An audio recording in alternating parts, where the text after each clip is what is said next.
Hey, we got it. Planning Commission meeting of June 9th, 2021 will come to order. All rise for the Pledge of Allegiance. Right hand over heart. I pledge allegiance to the flag of the United States of America and to the republic for which it stands, one nation, under God, indivisible, with liberty and justice for all.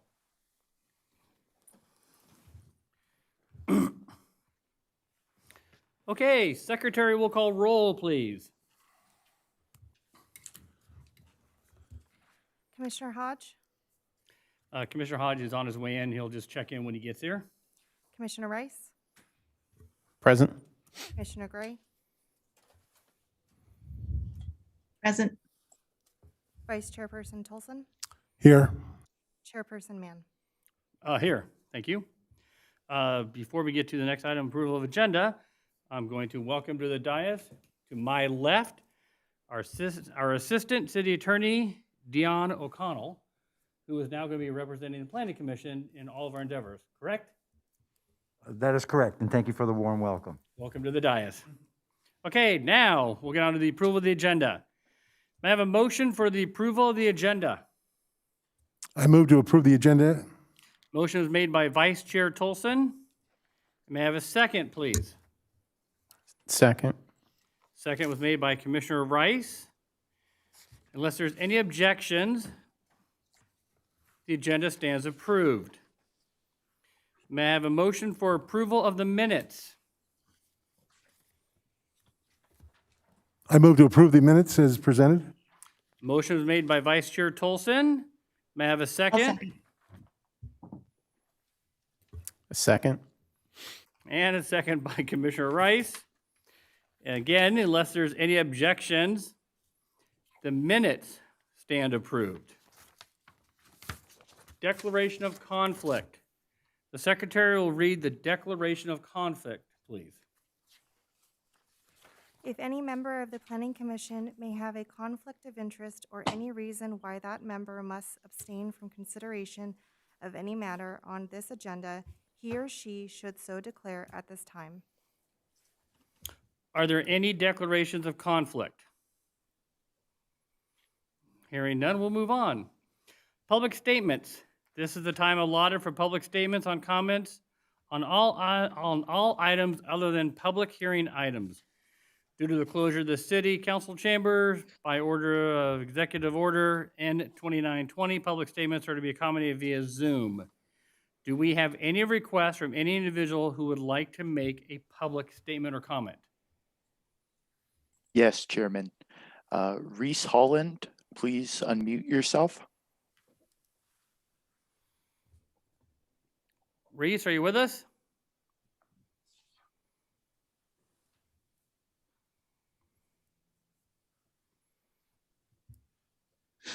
Reese, Hi there. I actually asked to speak on agenda item number 7, so I don't believe this is the correct time for me to place comments at the moment. Well, actually, public comment is agenda item number 7. I'm assuming you want to talk about item 10A or 10B? Yeah, well, I mean, in general, what I've been looking at with the housing element and what we've been, Actually, we're going to go ahead and defer you then over to, was that 10B? Oh, sorry. 10B? That will be 11A, so we're going to go ahead and recall you when we start discussing item 11A. Do I have any other public statements from individuals regarding anything that's not on the agenda, which would be 11A and 11B? No, Chairman. Thank you very much. We have no consent calendar. Do we? Oh, correspondence, sorry, skipped right over that. Is there any correspondence from the Deputy Director, City Planner? I'm assuming yes, so thank you very much for that reminder, Mr. Gibson. Please. Good evening, Chairman, members of the Commission. You did receive 2 packages via email and on the dais relating to public comments, primarily referring to item 11A1, the housing element update. So you have 2 sets of written comments on those items. And that's all I have. Thank you very much. Appreciate it. Okay, so we have no consent calendar. And technically, I guess we have no continued business. Let's see, we're going to do 11A1 first, correct? Okay, just in my book backwards. So on to new business. Let me get my script out now.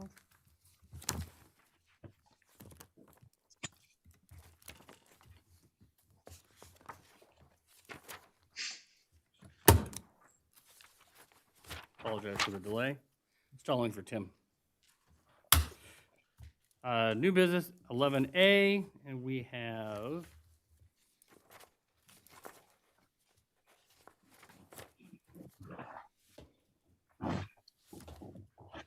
actually, I don't have anything on it. Housing element update 2021 through 2029, informational presentation number 4. I'll turn the meeting over to Deputy Director Sean Gibson, who will then call out who's going to make the presentation. Thank you. I'll refer the item to Environmental Services Director Stratus Paris, who will present the project and the project team. Stratus? Very good. Thank you, Sean. Good evening, Chairman Mann and Commissioners. As indicated, this is going to be our 4th public workshop tonight, presented to the Planning Commission to discuss our housing element update process. I'll let staff get the screen ready, and hopefully everybody can see that at home. James, can you see us? Yes. Thank you. And Eric, I don't know if you want to minimize all the other stuff, but so we'll start with the first slide here in a moment.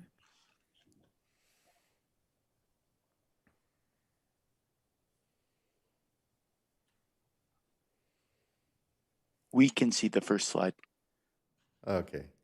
All right, so the housing element update process is being presented or being prepared by a combination of city staff, Rincon Consultants, and joining us from Rincon tonight will be Lily Rudolph. Rincon Consultants is currently working on the environmental assessment. Actually, it's an addendum to the environmental impact report that was prepared for the general plan, and they are preparing that currently, and that process is going to be lasting for a few months, and it'll hopefully be completed by the end of summer. Veronica Tam and Associates is also one of our partners, and Veronica Tam will be making the second half of the presentation tonight, so we're very happy to have them on board and on our team. So tonight's agenda is to discuss these areas. The first two, housing element requirements and process, and housing obligations and strategies, I'll do that, and those are basically, for those who have not been to all 4 workshops, there'll be a little bit of a summary of where we've been, why we're doing what we're doing and where we've been. And then we'll turn it over to Veronica, and she'll be discussing the housing programs, which is the main purpose of tonight's meeting, to discuss the myriad of housing programs that are contained in our draft housing element update that'll be being sent to the state of California, hopefully after tonight's meeting. And then and lastly, we'll talk about next steps. So as a background for those who haven't been paying attention or playing along from home all along, the housing element requirements. So the purpose of this is that the housing element is one of the mandated elements of our general plan. Again, the general plan for the city of Simi Valley was adopted in 2012. It's going to last till about 2030. It consists of a number of different elements. And the housing element is the one we're discussing here tonight. And the housing element of all the elements in the general plan is the one that's subject to the most statutory requirements in all these laws. And we update this element much more frequently than any other element in our general plan. We are working on the 6th cycle housing element, which means it's covering the period of 2021 through 2029. So we'll be, over the next 8 years, we'll be building in accordance with this housing element. The draft housing element must be reviewed by the State Department of Housing and Community Development, a 60-day review, and that's what would happen after tonight's meeting.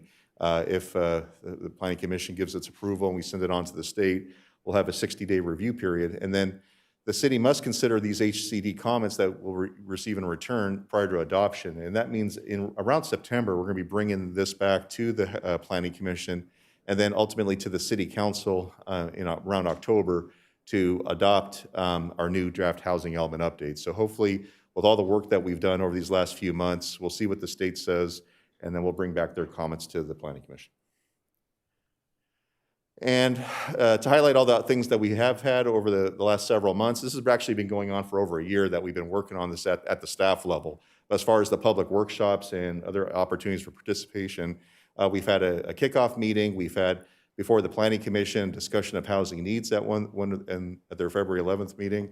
The March 17th meeting was a discussion at the Planning Commission about RHNA, Regional Housing Needs Assessment, and potential strategies. In April, we went both to the Planning Commission and the City Council to give an update and discuss strategies for meeting RHNA.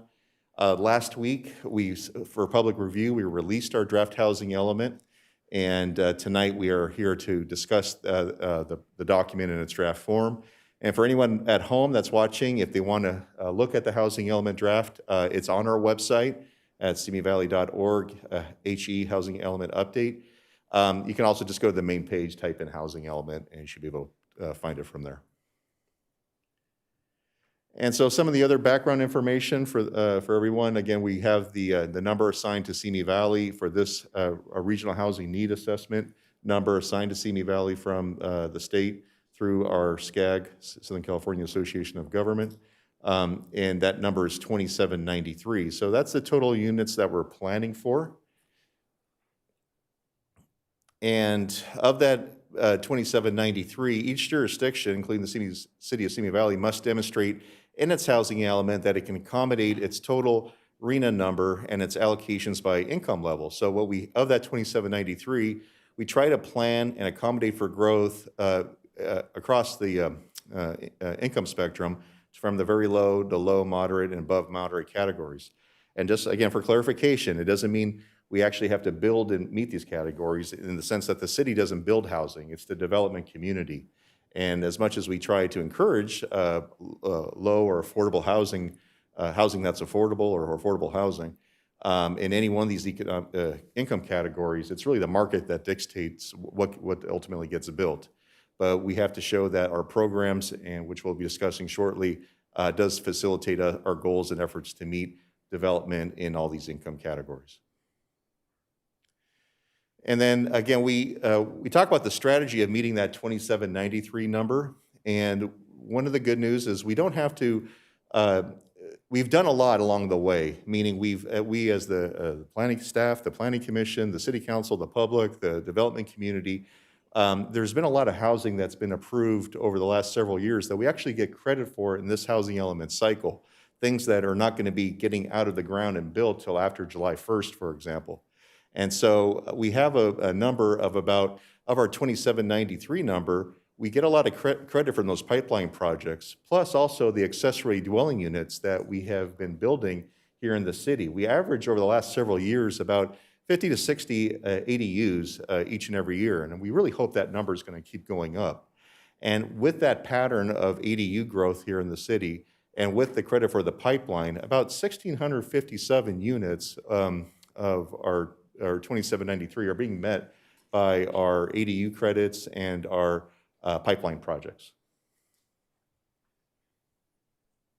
And so again, when we talk about meeting our RHNA number of 2793, we also get credit for some of the zoning that we have currently in the city that has been approved at the last housing element cycle, but maybe has not been built yet. So what you're seeing here are certain areas, like these are all commercial areas. For example, the Mountain Gate Shopping Center is at the north side of Los Angeles and east of First, where the Vallarta Shopping Center is, for example. The LA Metrolink area, where the Smart and Final is, and a few of the properties around there at Los Angeles Avenue and Stearns. The northwest corner of Tapal and Alamo, which is actually a auto repair facility and an empty lot next to it. And the Charleston Center, which is actually on Tapo Street, south of Cochrane.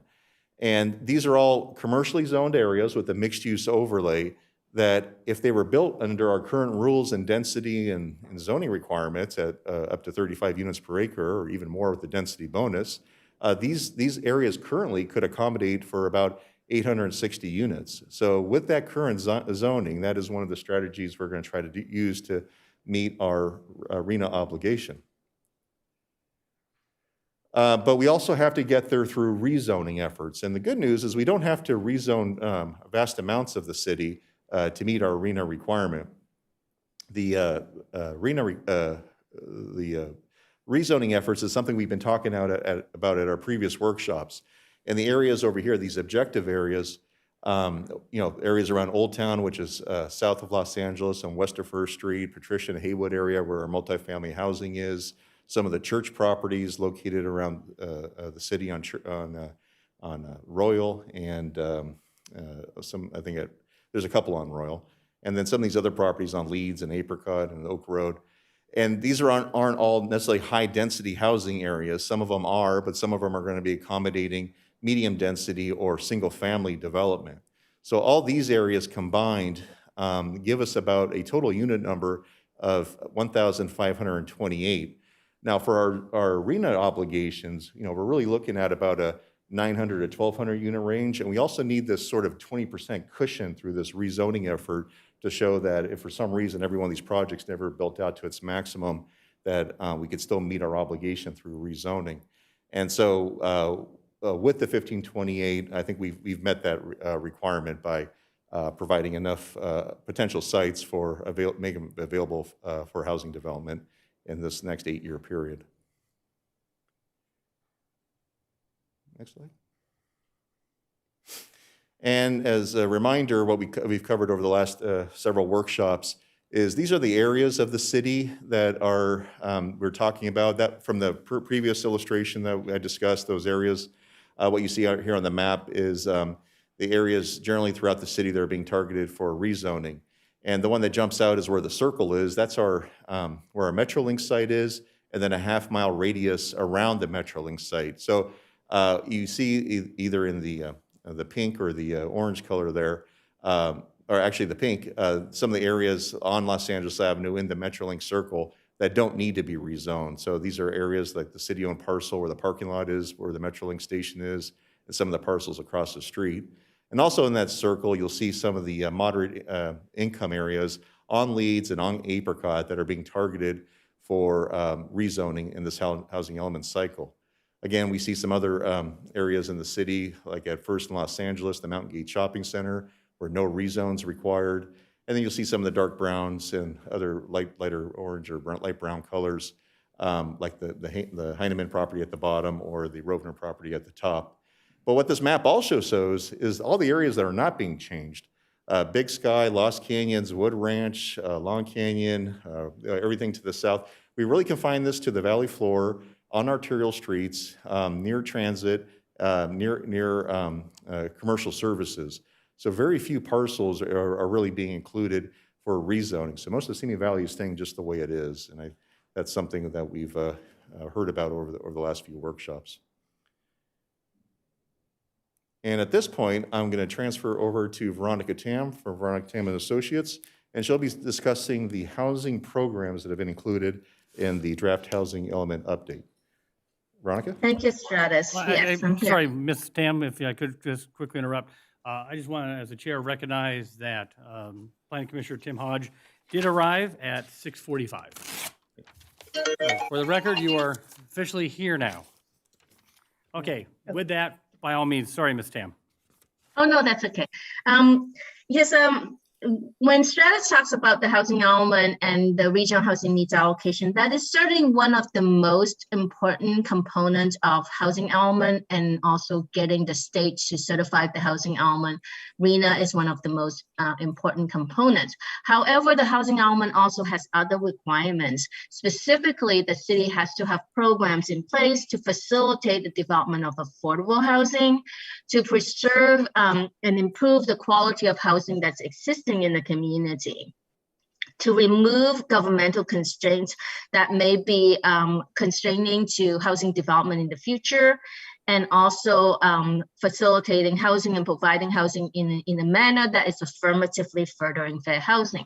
So those are some of the key requirements of the housing element, and what I'm going to do is to kind of walk through the programs in the housing element. Certainly the city of Simi Valley has been doing a lot of things right. Just like Stratus mentioned, that just by virtue of doing things right, you have almost 1,500 units that you can credit towards the upcoming cycle of the housing element, because you have been producing housing. And in terms of software, like programs, the city also has a variety of housing programs. And specifically your housing rehab program, it's given the limited funding, the city still have a fairly popular housing program for rehab. You've been providing about 10 to 12 loans a year to low-income households to rehabilitate, to improve their homes. And this program is continuing from the current housing element. We're not adjusting the quantified objectives because funding has been more or less stabilized at the federal level, but we don't really anticipate a lot of increase in the future either. The next program is code enforcement. The city utilizes code enforcement to make sure that housing quality and conditions and neighborhood conditions are enhanced or improved. And this is certainly also important to a community like Simi Valley, that you have a lot of older neighborhoods. And so that's important to have a robust code enforcement program. This is continuing from the housing element. As I mentioned before, preserving affordable housing is an important goal, not only for the state, but also for the city. And in fact, the city was successful in preserving some affordable housing projects that could have been converted to market rate housing. One of that being Pepper Tree Court, that the city works with the housing authority to purchase and rehab that into affordable housing for seniors.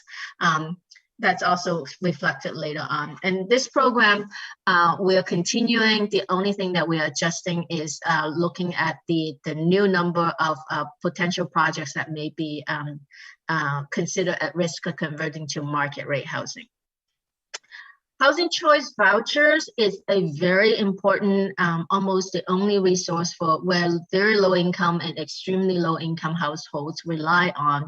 And the city currently has about 680 households that are utilizing housing choice vouchers. Certainly this program is continued in the new housing element. Energy conservation and green building, we're continuing it because it is a way to reduce the cost of housing by enhancing energy conservation and the overall utility costs.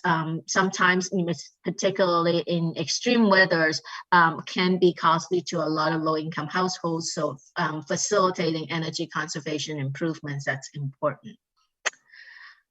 Another continuing program is affordable housing development. The city has been very successful also in providing affordable housing. Like I mentioned before, the 12-unit Pepper Tree Court was purchased and rehabbed by the Housing Authority.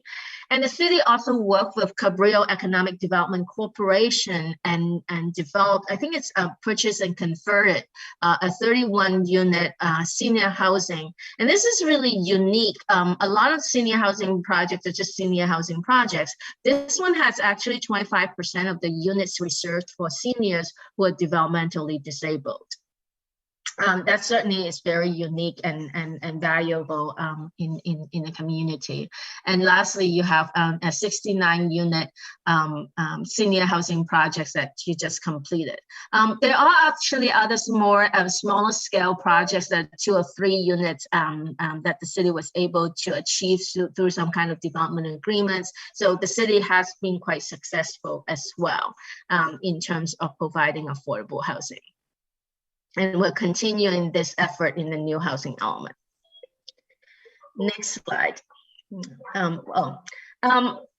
Adequate sites for regional housing needs allocation and monitoring of no net loss. This is new.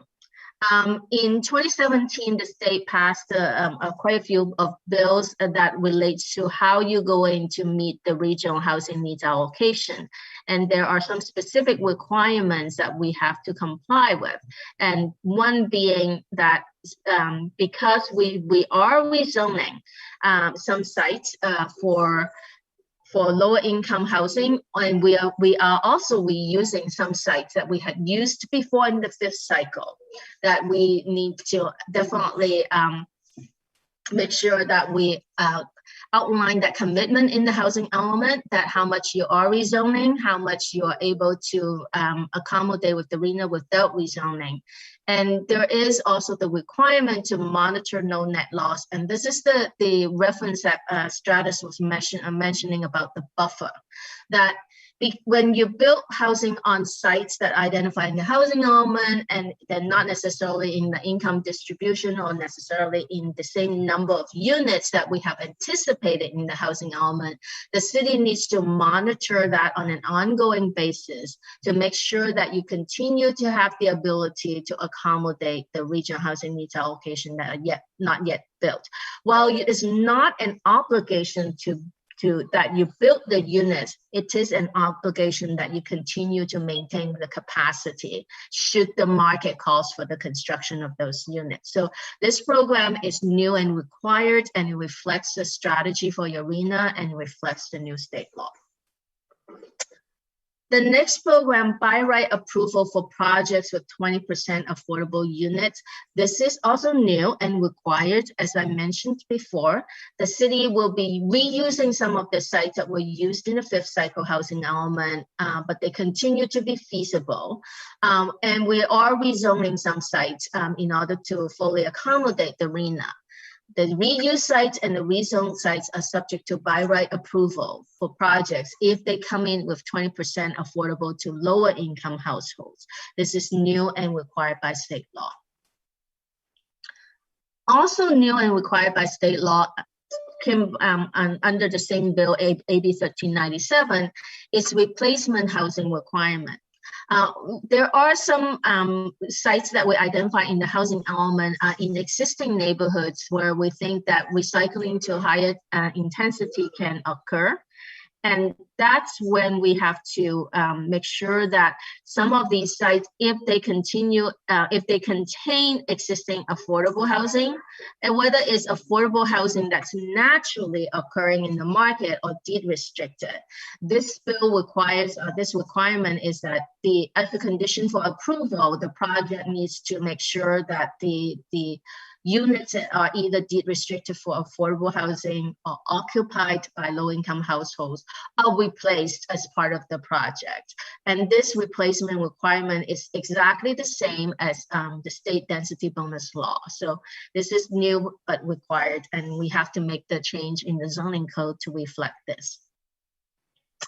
Another new and required state law is accessory dwelling units. As Stratus mentioned before, we've been, the city has been approving about 45 to 48 units or so a year between 2018 and 2020. And as part of the new state law, we are required to facilitate the production of ADUs. And so the housing element includes a program and what are the what are the potential incentives or tools or mechanisms that the city would be utilizing to facilitate ADUs so that we would be able to reach our 50 units a year projection, as we pointed out earlier in the strategy. Mixed-use development as a tool for providing housing opportunities in the city is a continuing program, and continue to monitor the city's development standards and review process to make sure that they don't constrain housing development is also a requirement and continuing in the housing element right now. Next slide. A new program, but not necessarily required, but it's something that the city has expressed, a lot of the residents and also direction from the Planning Commission and City Council throughout this whole process, is to create housing for the missing middle, like people who are moderate income, people who even maybe above moderate income, to create more opportunity for housing. So there are rezoning proposed as part of the housing element, but they're not needed for the regional housing needs allocation. They are being proposed and included in the housing element because it is something that the community is requesting, especially for missing middle. So this is a new program, but it's not a required program. New and required program zoning code amendments. Again, between 2017 and 2020, there have been a lot of new bills passed at the state level, and that focuses on housing for special needs group. What we have to do in the housing element is lay out a plan to amend the zoning code within a reasonable amount of time to address compliance with these new bills. AB 101 is low barrier navigation center. Is housing for the homeless, but they're not emergency shelters. They are housing for the homeless that are they've been participating in programs that can teach them the life skills, so that they can kind of enter the mainstream, and they're waiting for permanent housing, and there may not be a housing unit available, so they're staying at the low barrier navigation center, waiting to be transitioned to permanent housing. Low barrier navigation center is required to be permitted by right, where multifamily is permitted in mixed use or non-residential zones. Emergency shelters and transitional housing, that's based on SB2, which was passed in 2007, and AB 139 that is passed, I think, in 2018 or 2019. Now, the city actually, when SB7 was passed back in 2007, the city complied with that and make zoning available for emergency shelters to be by right. The only one thing that we have noticed is that there's distance requirements in the SB in your emergency shelters ordinance that is not considered consistent with state law based on the recent HCD interpretation of the requirements. So we're recommending just making sure that it's consistent with the state interpretation of SB2. AB 139 is a follow-up to the emergency shelters bill of SB2. You have to allow emergency shelters in at least one zone in your city by right, which the city has already complied with that, like I mentioned before. AB 139 basically said that, well, now change the parking standards for emergency shelters to base it only on staffing level, not based it on the capacity, assuming that the staffing level would be consistent with the capacity of the shelter, so that they feel that that's a more objective way of establishing parking standard. And so AB 139 requires cities to adjust the parking standards within your emergency shelter zone to base it only on staffing level. And the third one is AB 2162, supportive housing. This is the type of housing also for the homeless, but it's very specific kind, and it has about 10 different requirements that you have to meet, including the funding's source and the percentage of housing that meet the standard, and the size of the project. You have to meet all that. If you meet all of that, then it would be by right in multifamily and mixed use zones where multifamily is permitted. And if it's located within half a mile of transit, then you cannot set minimum standards for parking for the supportive housing. That the specific kind of supportive housing that meets the requirements of 2162. So this is new state laws, and they are all required. Lot consolidation is continuing program from the current city housing element. We say it's required not because it's required by state law, but because the site inventory does contain some sites that are pretty small. And in order to facilitate housing production on that, we need to facilitate lot consolidation. Affirmatively furthering fair housing. This is the latest requirements of the housing element, AB 686. I think it was passed in 2017. Well, it did pass in 2017, but did not become effective until 2019 or so. This one requires that the housing element, particularly the inventory of the sites for the regional housing needs allocation, needs to be assessed from an affirmatively furthering fair housing lens. Now, you will notice that your current housing element that's been reviewed is missing that one piece right now. That's because the state only issued the guidance on the end of April 27th. And so it really did not give us enough time to follow the guidance and develop the analysis and be incorporated in the draft housing element. What we do intend to do is to complete the analysis as soon as possible. And before it, we had discussion with HCD that they're fine with jurisdictions submitting the draft housing element first and trail the AFFH analysis within a few weeks. And that's our full intention, is to finish that as soon as possible. And what we will do is definitely, the city will do is make an announcement to the public when the updated housing element with the AFFH analysis would be available for public review. And actually, I apologize. I repeated the same program twice. The rezone program for moderate income opportunities. I accidentally and repeated that program. But that's the core housing element and the programs included in that. And so next slide.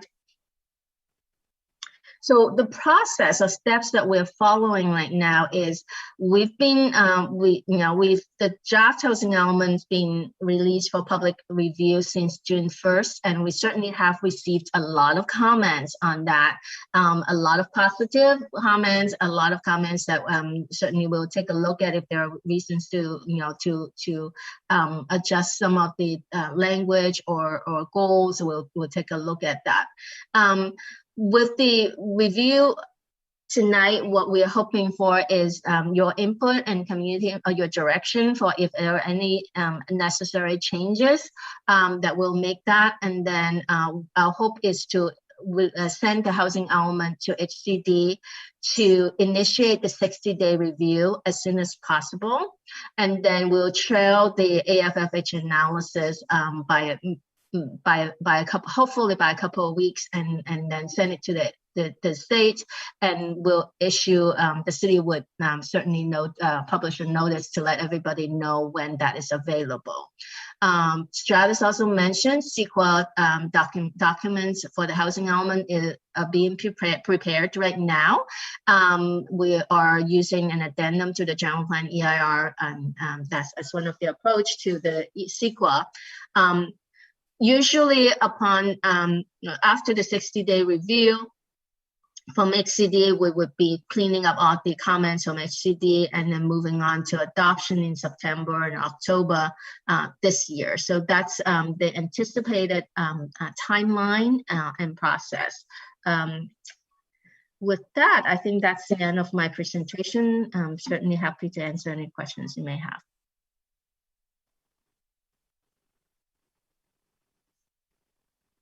Microphone. Certainly a lot of information. Thank you very much. Do any commissioners have any questions at the present time of either Ms. Tam or the staff? I have a quick one. By all means, please. During part of the presentation, I don't remember if it was with Mr. Peros or what we just saw, there was a discussion about ADUs, and they're trending at 45 a year in Simi. A little while ago, it wasn't that long ago that we made some changes to that law to the rules within the city to comply with state law. I realize in the age of COVID, nobody knows what trends are, but I'm just curious to know what the trend is in the application and approvals of ADUs, particularly since we recently made it a little more easier to get that done. Oh, yeah. Actually, I'm very glad you asked that, Commissioner Hodge. COVID actually hasn't been all bad for the city when it comes to the development activity that we've experienced. There's been a lot of investment in people's homes and home offices, home additions, now that they're staying home. Home popularity in a community like Simi Valley, where people want to move here and buy these houses because of our design and our bucolic nature that we have here. But one thing we have also noticed is the popularity of ADUs throughout the city, especially in the first 6 weeks, well, in a 6-week period from February to March of this year, our ADU numbers, we did as many in those 6 weeks than we did in the whole previous year. So we did about 45 in that 6-week period. So I can expect that for all of 2021, we're going to be, I don't know, over 100, but it seems like we're going to be more than double the previous 5 years of pattern. And that's what we've been expected. We adopted the ADUs ordinances and pieces over in 2018 after the state law changed then, and 2020 when it changed again. We've modified it, marketed it, advertised it. The community's been, hears more and more about it on the radio. I hear it. And it's really something that we see taking off. And we have, about 33,000 single-family houses here in Simi Valley. And I do think that there's an extreme amount of opportunity to keep sprinkling in these ADUs throughout the community and accommodate a lot of housing in that simple manner. Do we have the facts to support perhaps bumping that 50 number up to something a little better? Do we have a plan for it? Well, what I saw was we're suggesting that we could count or plan on 50 units, and we're seeking credit for the right numbers of 50 units per year over the next 8 years, 400 units. Based upon what you just said, do we have this factual support to bump that number up to something a little more, a little higher? Yeah. Is it supportable? Yeah, so as far as taking credit for, we can only take credit for what we've done. And so we look over these last few years. Now, if we have great numbers in these next 8 years, that's definitely going to help us in our next housing elements update, let's say in 2029. So we're doing everything we can to popularize and simplify and streamline our ADU process. After we adopt our housing element update, we have grant funding that we've received from the state of California purposely to improve our ADU process. Sometimes, one of the things we talk about is like standardized plans and things where people don't have to, design it from scratch. They just get a pre-approved plan, plunk it into their backyard and hit the ground running. And if we can get that process adopted, I think it'll even facilitate more ADU development. But as far as this housing element cycle, these credits, it's really locked into the numbers we've done over the last few years. Okay, so what I was looking at when it said 50, that was suggesting what we've earned in the rearview mirror. Yes. And so that's the number that we're anticipating in the future, or is that not part of it? Like I said, I really anticipate that 50 is going to go up, up, up. I think you're right. I mean, I've even heard radio commercials for companies that that build them and help you get the plans approved, et cetera, et cetera. So I think that's going to be, a lot more popular, and I wouldn't be surprised a bit. I agree with you. I guess I misunderstood that page that was shown. I thought that was sort of to get our plan approved by the state, that we were coming up with numbers and saying this is where we expect or hope the capacity is and where we anticipate the numbers to come from. So that was my understanding of that page, and apparently I may have misunderstood that. Travis, do you mind that you can, maybe I'll explain that a little bit. Sure. Please go ahead, Ryan. Yeah. The 50 units a year, it is a projected trend based on past trend, but based on our experience working with HCD in their review of housing element that has already gone through this process, they've been discouraging jurisdictions to be overly aggressive about that. One, if you do build more than you project, you absolutely can get credit for it. Like if you build 100 units in 2021 or 2022, you get to credit that and subtract that from your RENA obligation. That you can totally do that. But for the adequate sites, for RENA adequate sites, in place of providing adequate sites, you want to use ADUs projection. They want you to be conservative. Otherwise, we will have to put in a biannual or annual monitoring program in the housing element. And then if you are not, for some reason, not meeting your trend, then you will have to adjust your RENA strategy. And so we feel that because you have sites and so we would rather not rely on ADU so that you're subject to the annual monitoring, but it doesn't mean that if you build all the extra units, you would not get credit for it. You will. Terrific. Thank you very much. As it relates to ADUs, without holding you to it, what's a time frame on the standardized plans for that after this is done? Well, like I say, with all the applications we take in, it's like, when do we deem it complete? When do we have it? Sometimes we get something in plan check and something's missing, and there's a little bit of a back and forth. But because, the process is all done over the counter, it doesn't have to come, for example, to the planning commission or any other sort of hearing. It gets, reviewed by planning over the counter. They check it off. They walk it over to building and safety. Depending on, the plans, it could go through one plan checks process and be done, or maybe there might be a re-plan check, back and forth. But overall, if our, building permit process, which is again, being overwhelmed by so many applications, we're running a little bit of a backlog right now. But ideally, our goal is 2 to 3 weeks on the first plan check, and then no more than 2 weeks on the second. I may have asked my question, but you talked about after the process we're doing, moving forward, coming up with some 2 or 3 different standardized plans that people could choose from. Yeah. When would that be? So when would that be, yeah. So after we kind of, one of the goals here is to use some of the grant money we have to facilitate ADU development. So it could be any number of things to improving our forms or what have you. But as far as the standardized plans, there seems to be a lot of popularity with that concept. There's also some legal issues for the city as far as liability that we have to embrace, we have to be careful about. So sometimes it's getting an architect to be kind of a sponsor for this, and people working directly with an architect that has a plan that's ready to go. So it's really not something we as a city are marketing. But I do anticipate that with our grant funding and with some of the programs that we have in place, hopefully within the next year or two is my goal as to when we'll have this ready to go. Thank you. Any other questions? Okay, I have one. Do any of the senior projects count towards any of our arena numbers? And when do you say senior, do you mean the residential care facilities for the assisted living memory care, or? The one over on the end of Cochrane, will that one count towards our arena numbers? What we call the GM Squared project at the freeway. So that's a residential care facility. Okay. They typically don't have kitchens or those sorts of amenities like a regular housing unit does. Typically, up until some of these, as of now, no, they don't count. Okay. Our goal is to have that issue further evaluated, because there is some pending litigation that is occurring on that isn't completely resolved. There's some back and forth with our city attorney's office and with the judge on that issue.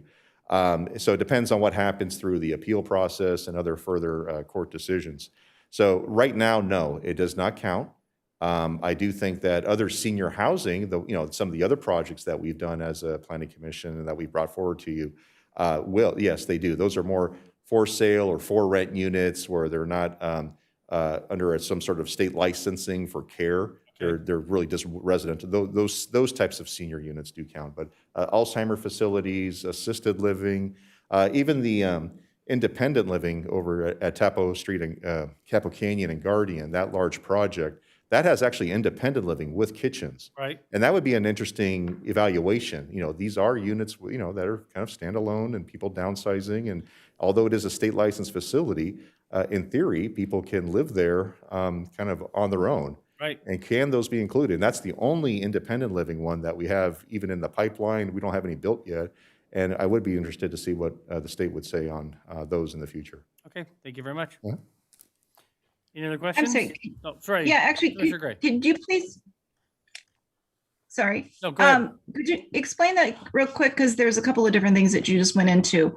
Is it because they don't have kitchens, or is it because it's a different program? That's our Commissioner Gray. That's our argument, that these are really not units in the traditional sense because they are part of a state license. Most Alzheimer facilities, or memory care, I should say, or assisted living facilities, the person, maybe it's like a hospital room. They're assigned to a room. They might get moved around within the same facility. It's not like they have a specific room address, although that is their, location that they would mark down in a census questionnaire. That is their place of residence. So you can see it is a residence, it is a dwelling, but it's not the traditional one. So I think it's something that's in one of these gray areas as far as the law is concerned. I don't think we have anything from the state of California that's directed us there to qualify them. So for right now, we're not counting them. But if other cities find themselves in this quandary of getting sued to allow it through HAA, the Housing Accountability Act, maybe the state will have to address it. So, but right now, we're not relying on them. But I'll tell you one thing, we have approved about 6 or 7 or 8 facilities with many more on the way. And it would be a giant, boon to our housing numbers if we ever got credit for all those. Well, what about, and again, I know that this is not in our city jurisdiction, but I've seen that, in LA, they're doing, homeless camps that don't have kitchens, but they've got shelter. Are those not counting towards their RENA numbers at all? Well, one of the programs that Ms. Tam highlighted earlier was the emergency shelter or supportive housing or transitional shelters. And we allow that in our code. If somebody wants to build a shelter, they could do that today here in the city. But it's a program that helps us meet our housing element. Not everything necessarily needs to be RENA. Part of the housing element update is to have all the programs in accordance with state law included in your housing element. And so we have a housing shelter program, a homeless shelter program already in the works. No one's ever, taken advantage of it or built according to it, but we have it there in the code if someone wanted to. Thank you. Other questions?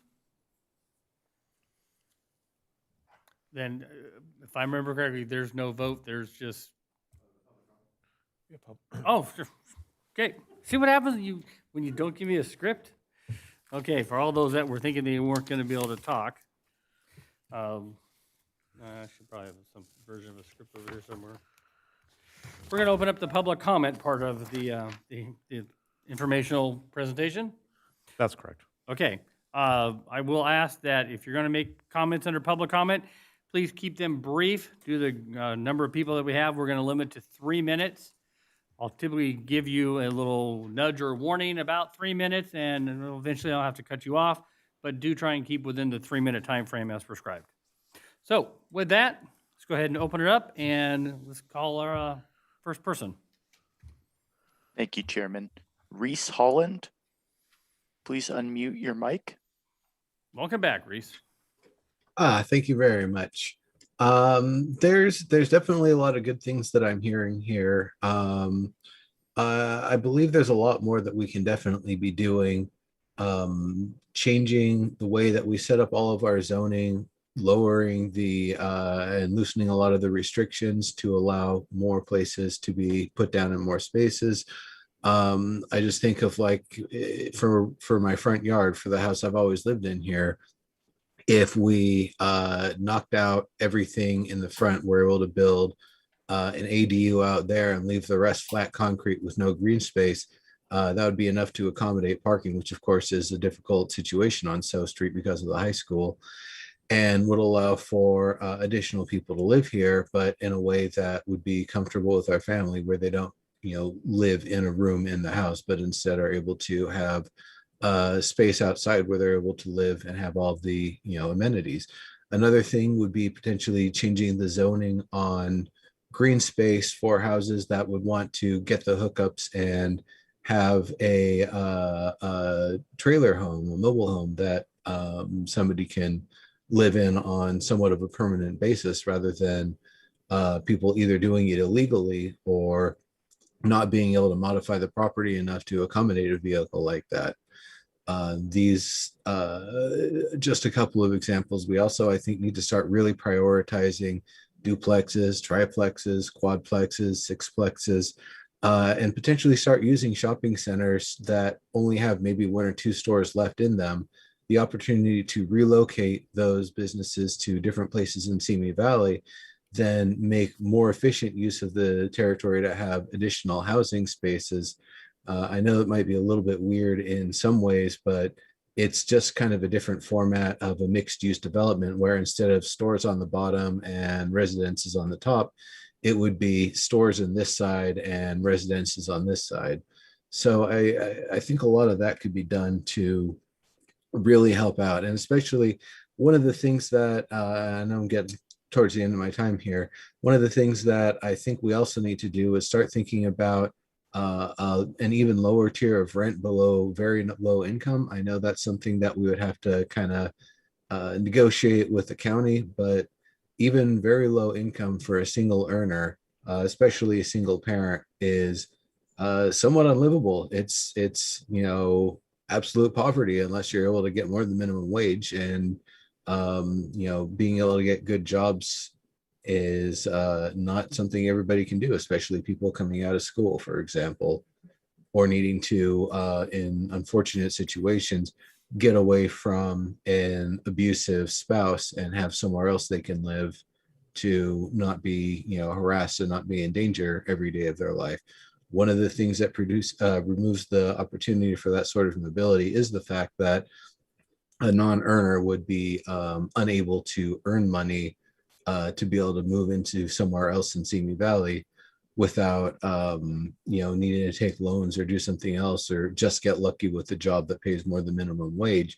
So it's something that actually contributes to domestic violence, that spouses often don't have the ability to move out of the abusive household they live in. Reese, I need you to wrap it up. You're actually over time now. I think everyone else is going to have a lot more to say here. Thank you very much. Thank you very much. Appreciate it. Again, ladies and gentlemen, when you're going to be making public comments, set your own timer, your own watch, your cell phone to 3 minutes, and just go ahead and cut yourself off at your 3-minute time period. Okay, next speaker, please. Roshan Helmondi, please unmute your mic. Yes. First and foremost, thank you to the Planning Commission for providing me the opportunity to speak this evening. My name is Roshan Helmondi, and I am the president of Helmondi Group. I am a huge advocate of the Simi Valley Housing Element Draft, and I'm here to urge the city to continue to undertake the necessary steps to address the current housing crisis. This draft is an essential component to the general plan that has been long overdue for an update. So the housing crisis affects all of us. I'm quite certain that everyone listening today has either dealt with a housing-related issue or knows someone who has. So according to the draft housing element report, 40% of Simi Valley residents experienced a housing-related problem, whether that be a cost burden, incomplete kitchen or plumbing facilities, or overcrowding. Earlier this year, I was driving down Erringer, I believe I was going south, and I counted about 15 homes with tarps on the roof. This is one of the many visual indicators that substandard housing is prevalent in our community. Through the housing element plan, the city will be providing substantial opportunities from the community to benefit from. Along with what the city is proposing, the Heineman Family Trust has partnered up with us to entitle and develop the Heineman Lane property. This project will promote additional housing and enhance a sustainable environment for the community at large. And I strongly encourage the city to support infill development like this site, because it will allow for the healthy growth of the city. With that being said, I want to thank the planning department for taking the initiative to draft this crucial update. This plan is for the future well-being of the city, and I invite everyone to support it. Thank you, and I hope everyone has a wonderful evening. Thank you. Next speaker.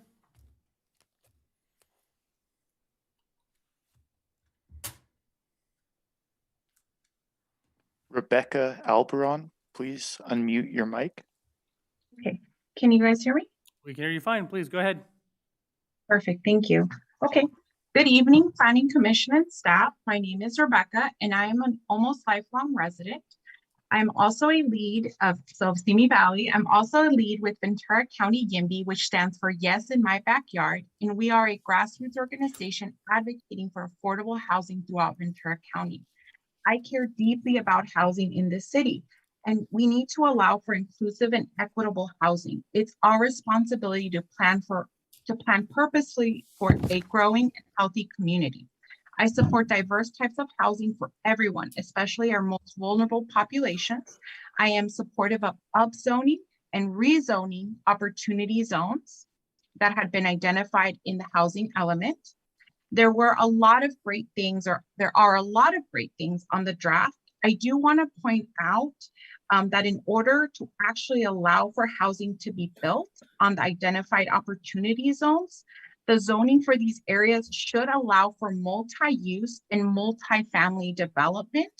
I'm definitely in support of upzoning and rezoning many areas that are not being used to their full capacity, especially given that we have very limited space.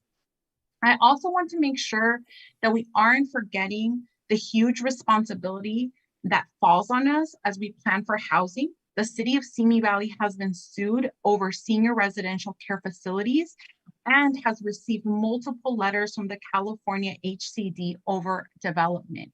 It's really important that we create the tools and foundation for housing now. I do not want to hear some of the comments I've heard from planning commissioners before, which is we have no choice, we're backed into a corner. They have developers coming in from out of state. No, this is our time to plan for Simi Valley. Thank you for your time. Thank you. Next speaker, please. Cassandra Douglas, please unmute your mic. Can you hear me? Yes, we can. Please go ahead. My name is Cassandra Douglas, and I'm a lifelong stakeholder of Simi Valley. My family has been here for generations. I'm also a lead with Ventura County YIMBY along with Rebecca. First, I do want to thank the Planning Commission for drafting this housing element and taking into consideration the concerns the community has and the desire for change, in the city's housing element.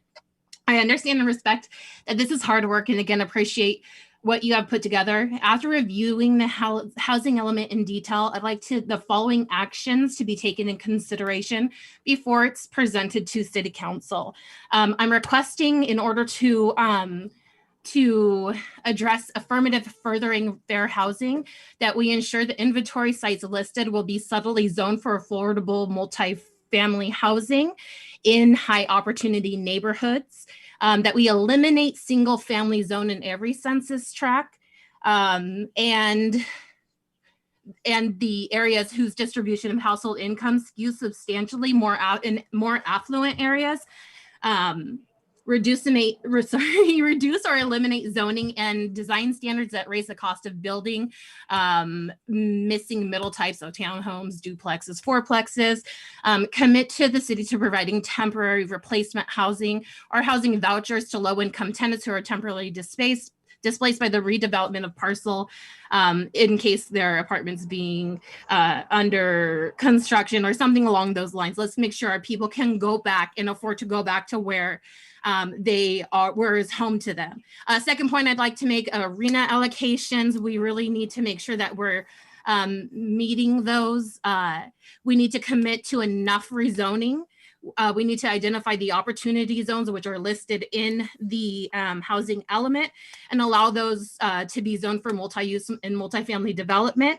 And we do want it to be documented. We want to make sure that point 3 is that we're meeting the statutory benchmarks. So ADU approval, HAA notice of non-compliance, SB 35 notice of non-compliance, 5 hearing limit, PSA 60-day approvals for CEQA exempt projects, CEQA determination, negative 180 days, I believe, and a 30-day in compliance notice. And the fourth and final thing is data in the housing element plan.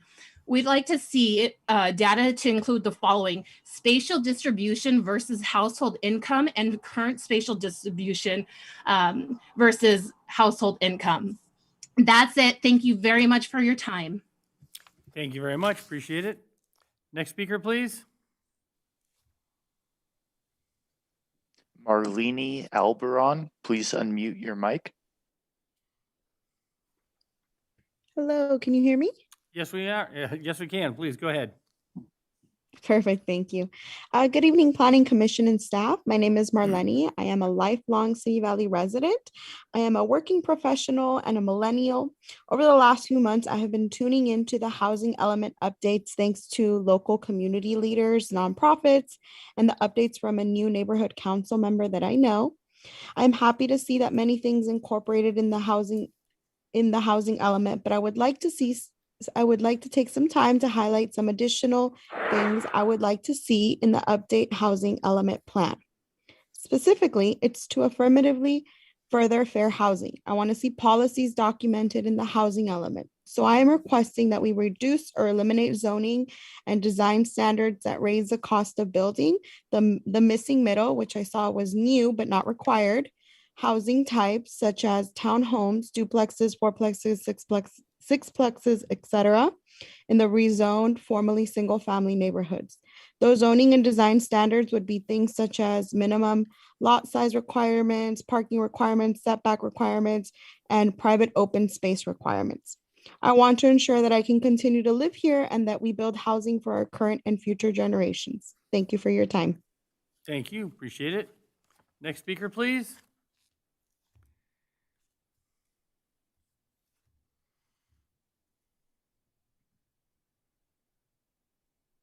Jackson Piper, please unmute your mic. Good evening. Can you hear me? Good evening. Yes, sir. Please go ahead. Thank you. So I don't want to cover the same exact ground that my colleagues have already covered. I'm also a lead with Ventura County IMB.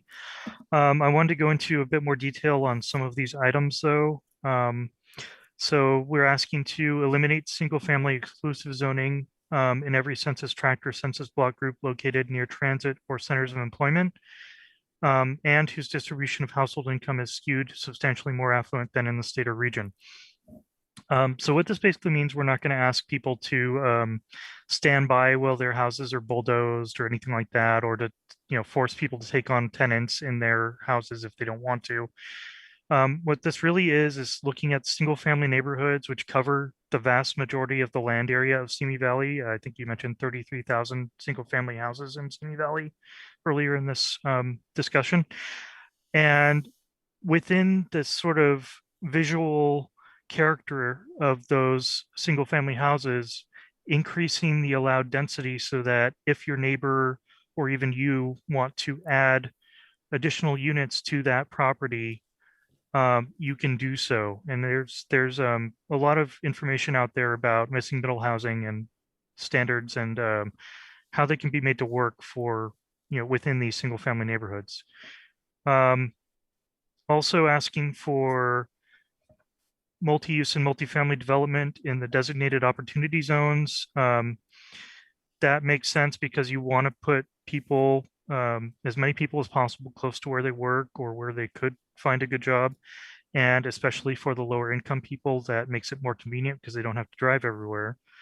And I would suggest also increasing the permitted height and density of multifamily and mixed use development beyond what Simi already allows if development is located near transit. Briefly, I wanted to point out diagram, or actually figure H3-11 in the draft shows the half-mile proximity to transit in the Metrolink station area. This is great. However, I want to point out that right now there's no real way to cross Los Angeles Avenue towards the left side of that half-mile radius.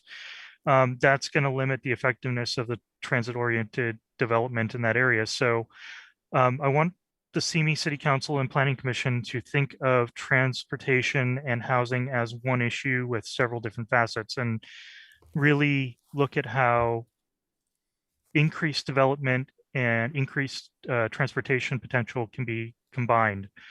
And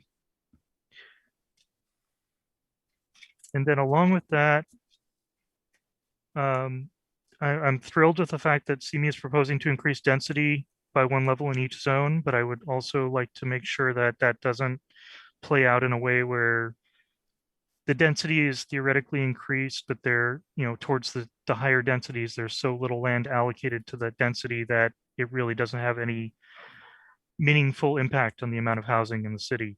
Mr. would Piper, encourage you to. I need you to wrap this up, please. You're past your 3 minutes. Okay, thank you. And then for the proposed adequate sites, one thing I noticed is that they are partially planned for redevelopment. I would ask that you allow full redevelopment at the allowed maximum densities on those sites. That will be it for tonight. Thank you very much. Thank you. Next speaker, please. And again, I will caution, please keep it to 3 minutes. Dylan White, please unmute your mic. Good evening, Chairman, Commissioners, staff, and my fellow Simi Valley residents. My name is Dylan White. I'm a registered voter, active community member, and concerned citizen. Years ago, I joined the United States Marine Corps, deployed overseas, and have just recently moved back to my hometown. I was fortunate and blessed enough to return home when many others didn't. I marvel at our beautiful region and take notice of the new developments and changes in Simi. It has changed a bit, and there's a lot of construction happening around us. I'm glad to be home, but now there's another fight I must join. That's the fight for better jobs, wages, and benefits. I learned many valuable life and leadership skills, but none of them has really helped me transition back into the civilian workforce. 2019, my first job fresh out of the Marine Corps was hard in the construction industry. Time and time again, I jumped around from job site to job site, unappreciated and underpaid. I've endured many hardships, but there are some harder ones to deal with right here at home. When starting a new job with entry-level wages, there sits the uncertainty of being able to provide for both yourself and your family. This anxiety can be overwhelming and potentially wear one out. Earlier this year, I myself jumped at the opportunity to become an apprentice and join the Carpenters Union. Their Veterans Employment and Transition program led me to a rewarding career with escalating wages and great benefits. It isn't your typical construction job, but it's been an exciting career so far. Being part of an accredited apprenticeship program means I will finally be able to utilize my veteran education benefits as well. I will also be earning a journeyman certificate while I complete my training. While it's not a college or university degree, it is an equivalent for my trade. My career choice could allow me to be a productive member of society and stimulate my local economy, but how am I supposed to do that when local projects are awarded to out-of-area contractors? How are other service members and veterans supposed to join the trades like I did when the developers and contractors aren't responsible enough to use skilled and trained workers or apprentices from an accredited program? We have a naval base right down the road full of Navy construction Seabees who are ready to join the workforce. But who will value their construction experiences if there are no fair wage paying contractors in the area? Think about it. I'm not against building more housing in our area, but I am disgusted with projects being built without the provisions of education, local hiring goals, and apprenticeship opportunities for women, students, locals, and veterans alike. As you identify your potential zones, please take into account your environmental impacts. Study your regional housing needs, and keep in mind that there's also a quality of life strategy that needs to be considered. This isn't a political stance. It's an American patriot wanting to work close to home and earn a good living. We need to support our economic strategy by including a skilled and trained workforce language into our housing element update. So please let that sink in as you process the comments tonight and have staff find a solution to include it. Thank you very much for your time and consideration. Thank you for your time and thank you for your service. Next speaker, please. Benjamin Panama, please unmute your mic. Oh, I have no questions. Thank you. Next speaker. Stacy Vanderschaff, please unmute your mic. Good evening. My name is Stacy Vanderschaff, and I am a longtime resident of Simi Valley. I recognize that the housing element was prepared based ultimately on mandates from the state, and that the state requirements present an immense challenge for the city with our rapidly declining allotment of open spaces. With most of our open land developed for one purpose or another and SOAR restrictions, the city has had to be very creative about how it'll meet the state's housing mandates. I can see from the 210-page document that is the 2021 to 2029 draft housing element that this project has required a lot of careful consideration. And I would like to thank all of you who have put in a lot of hard work for what you've done with this housing element. Taking into consideration the limited undeveloped land within city limits, I understand why the draft housing element favors high density housing to meet the 2,793 housing units prescribed by the Regional Housing Needs Assessment. The RHNA does not take into consideration the character that Simi Valley residents want to maintain in our city. People come to Simi Valley to live because it's far less congested than Los Angeles. Crime rates are lower, the public schools are decent, and there's a wide range of housing options available, which leans towards a variety of single-family homes. Since home ownership promotes wealth growth far better than renting, families are attracted to areas where they can own a home rather than rent. Therefore, a Simi Valley with a plethora of home ownership opportunities ensures we attract prospective residents who will contribute to our local economy. In addition, residents who purchased homes in low-density residential zones did so with the expectation that the more spread out feel of their neighborhood would remain that way. I doubt residents who live in low-density residential zones will be amenable to rezoning that results in multiplex style properties that don't fit in with the rest of the area. The statistics provided in the draft housing element show a sharp decrease in the number of families in the city. This is probably due to the fact that the city is focused on building high-density apartments that are more appropriate for 1 or 2 occupants rather than families with 3 or more people. So while most Simi Valley residents find the prospect of redeveloping the Simi Town Center into a joint housing and commercial area with a very agreeable idea, I think that we are growing uneasy with the number of high-density complexes that are currently under construction. Apartment complexes fill a need in our city for single people and young adults, but when these young adults want to start families, they desire single-family residence and home ownership. If single-family homes are lacking, we see the exodus of the family demographic as shown in the statistical figures in the draft housing element. Another trend I noticed in the statistics is the increasing elderly population in Simi Valley. Senior citizens with no children living in their home may no longer want a multi-bedroom home with a yard to maintain, so they might find senior-oriented housing very appealing. Attractive opportunities for senior-oriented complexes will probably lead to more single-family homes available for families with children. For this reason, I think it's prudent to slate some of the higher density housing specifically for our elderly population. Those are all the remarks that I have for this meeting. Thank you for allowing me the time to speak. Thank you very much for your time. Appreciate it. Next speaker, please. Alejandro Perez, please unmute your mic. Good evening, Chairman, Commissioners, staff in Simi Valley. My name is Alex Perez, and I'm a resident of Ventura County and a concerned citizen. I am also a representative of the Southwest Regional Council of Carpenters and an experienced labor compliance representative. I live here, I shop here, and I recreate locally. However, most of our members and Simi Valley residents must travel to Kern or Los Angeles County for years on end to provide for their families and be able to afford a home in the Simi Valley and surrounding areas. As a compliance agent and business representative of the Southwest region, I have seen many unscrupulous contractors come into our counties from either out of state or out of area and bring in their own workforce. In this housing element, we must include skilled and trained workforce and also include local hire language to help our residents and our local workforce in order to keep earned income on projects local. This will help stimulate our financial status as well. Skilled and trained workforce and local hire are not only ideal to keep earned income local, but necessary to help our residents and local workforce. Local hire will benefit in many, many aspects. In the US, the unemployment rate is 6%. In Simi Valley, it's 5.6. Simi Valley is our community and our town. Let's keep that in mind with this housing element update and also with all the upcoming projects. Thank you. That's all I got. Thank you for your time. Next speaker, please.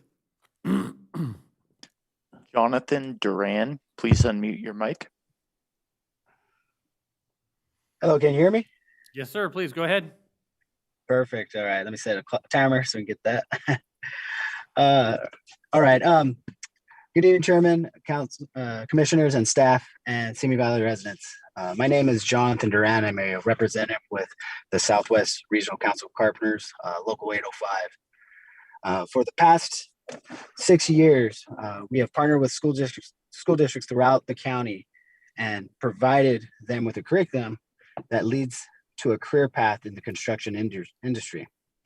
For example, Simi Valley High School has a dedicated instructor like Bob Renning that supports students with a pre-apprenticeship training and allows them to prepare for direct entry into the trade.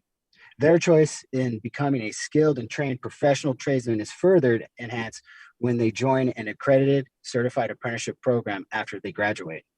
These students will succeed far better in their profession when opportunities for local jobs are more available.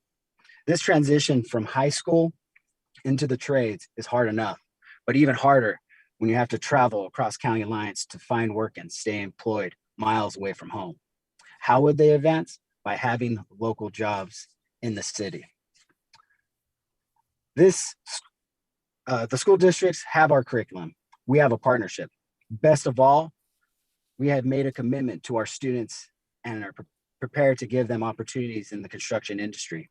We need to give these students that choice, a choice in an industry, a choice to work locally, and hope by learning a craft, they too can contribute to society.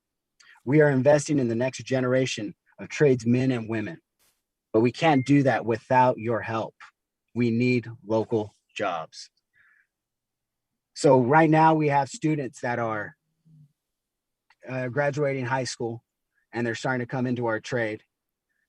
And we want to be able to place them in the city of Simi Valley and in the county.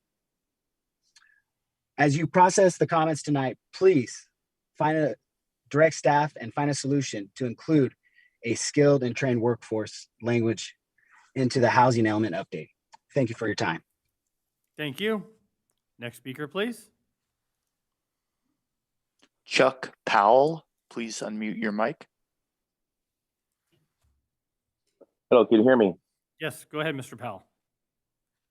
Yes, my name is good evening, Chairman Mann, commissioners, staff, and fellow Simi Valley residents.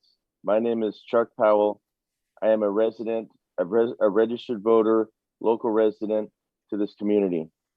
I am a proud member of the Southwest Regional Council Carpenters, Local 805, and I'm also a representative and one of the 4 ICRA specialists in the council. I would like to start off with saying that I bought my house here in 1988, so I am a 32-year carpenter with the local 805, and I have not once been able to work in Simi Valley. My wife is a lifelong member of Simi Valley. We have 5 children, and all 5 of our children went to St. Rose of Lima, and then also across the street to Royal High School. It was unfortunate at many times that I was unable to attend sporting events due to being at work far distances away from home. And 2 of my children are also 805 Carpenter members. Both have journeyed out and both work out of the area, one in Pasadena and one in the Beverly Hills area, which would have been very nice for them to have opportunities to work within the Simi Valley, Ventura County area. I would like to further on Jonathan's comment about the Career Connections program, one of the very special programs that we have at the Southwest Regional Council. And I'm proud to announce that we were able to employ one of the female participants at Simi Valley High School that completed the course, successfully passed the course, and is now going to be starting on Monday at the Purple Line in Beverly Hills. Would have been much better to have an equal paying job here in Simi Valley. But unfortunately, again, I would like to stress the fact of how important it is for local hire and skilled and trained. Both of my sons had gone through the program, so they are both had gone through the state accredited program.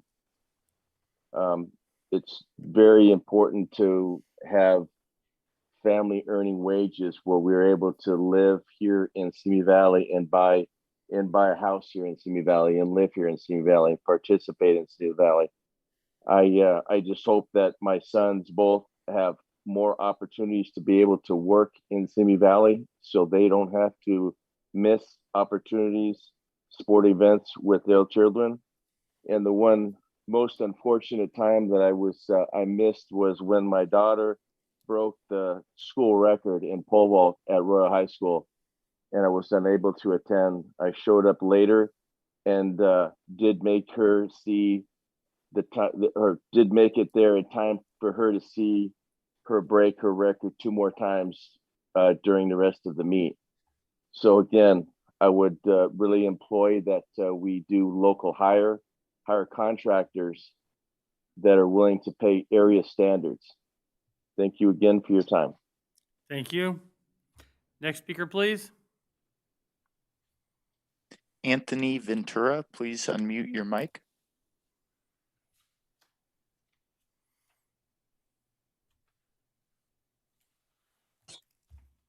Mr. Ventura, you with us?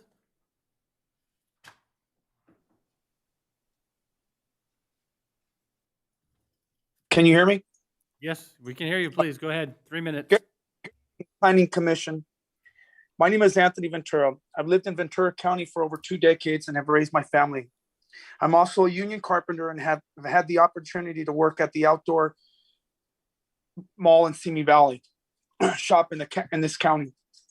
And I believe that housing is getting to be unacceptable for the working middle class families that live and shop in Simi Valley. I believe that the only way we can attain housing for the community is by giving them the opportunity to have a job that pays a livable wage. Residents of Simi Valley don't want a handout. We are just asking for the opportunity for the project to have jobs for local residents. As tradesmen, we work hard for our money. So remember that when you're crossing over these new bridges that was built by union carpenters, and when you shop at Simi Valley Shopping Center, this was also built with union carpenters. Please consider this as you consider this development. Thank you. Thank you. Next speaker, please. Rob Fallon, please unmute your mic. Hello, can you hear me? Yes, we can. Please go ahead. Hey, good evening, Chairman, Commissioners, staff, and fellow Simi Valley residents. My name is Rob Fallon. I'm a local resident here in Simi Valley. I recently became an American citizen in the strive of the American dream, and now I'm a registered voter. I'm also a proud member of the Southwest Regional Council of Carpenters, Local 805. I live here and I shop locally when I can. That being said, I don't often get a chance to work in the vicinity. My career has allowed me to be a productive member of society and stimulate my local economy if and when I spend my money here. I say that because I spend too much time on the road working outside the city and county, whether it be LA, Santa Barbara, Santa Maria I've been to, or even down to Long Beach. I'd love to do nothing more than to work close to home. But how am I supposed to do that when local projects are being awarded to out-of-area contractors? How are other locals supposed to join the trades like I did if developments don't hold contractors accountable to use skilled and trained workers or apprentices from an accredited program? The city's tax revenue is affected by out-of-area workers coming here and taking that money with them to wherever they live elsewhere. On another note, I also believe that the city is affected greatly by the environmental impacts of housing projects. The city's general plan should require that large projects to be built utilizing a local and skilled and trained workforce. The use of local tradesmen and women can boost economic development and mitigate greenhouse gas impacts by minimalizing vehicles and on miles traveled. That being said, my Dodge truck, 6 years, in 6 years, I've done over 200,000 miles. That's 33,000 miles a year. That's a lot of gas. That's a lot of wear and tear. It's a lot of money out my pocket. In a recent 2020 report titled Putting California on the High Road, a Jobs and Climate Action Plan for 2030, the California Workforce Development Board concluded that investments in growing, diversifying, and upskilling California's workforce can positively affect returns on climate mitigation efforts. Imagine a project being built by a bunch of locals who ride their bike to work every day. On a personal note, I teach softball for my daughter, and soon we got the ASO soccer league coming up where I get the chance to teach my son and teach my daughter also. but I have to make a choice. On the days that they train, I have to be at training to 5 to make a commitment to those kids and all the other kids who rely on me. So on those days, I have to make a choice. Do I go to work and miss being with my kids, or do I be the good dad and take the day off work and be with my kids, which then costs me money, which hits me financially? I would love to be able to work in Simi Valley and get home and take part in all of these events to be a good father. As you hear many similar comments tonight, please understand what this city needs in their housing element and ask to find a viable solution to include skilled and trained workforce, language into our economic element update. It is crucial in addressing the quality of life and economic strategies of our general plan. And secondly to that, just in regards to the ADU, I was trying to ask a question earlier on. ADUs only allowed, when you build an ADU on a property, you can only have 2 families living on one property. I would like to put 2 ADUs on my property to help offset the costs of all this traveling that I do, but the city doesn't allow it. So I'd like you to also consider allowing more than 2 families to live on one property in Simi Valley. I appreciate you guys listening to me. Have a great evening. Thank you very much. And our next speaker, please. Margaret Noble, please unmute your mic. I did not wish to speak. Thank you very much. Thank you. Next speaker, please. Oh, our next speaker has left the call.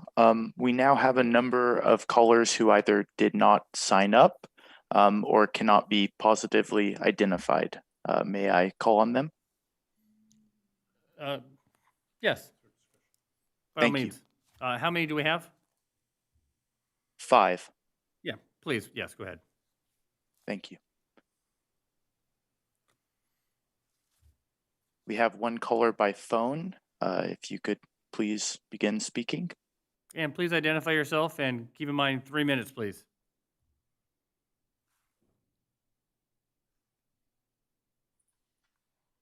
Caller, are you there?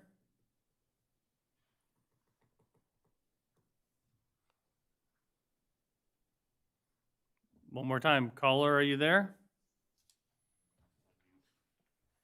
Okay, let's go to the next one to see if we can get him back on a second call.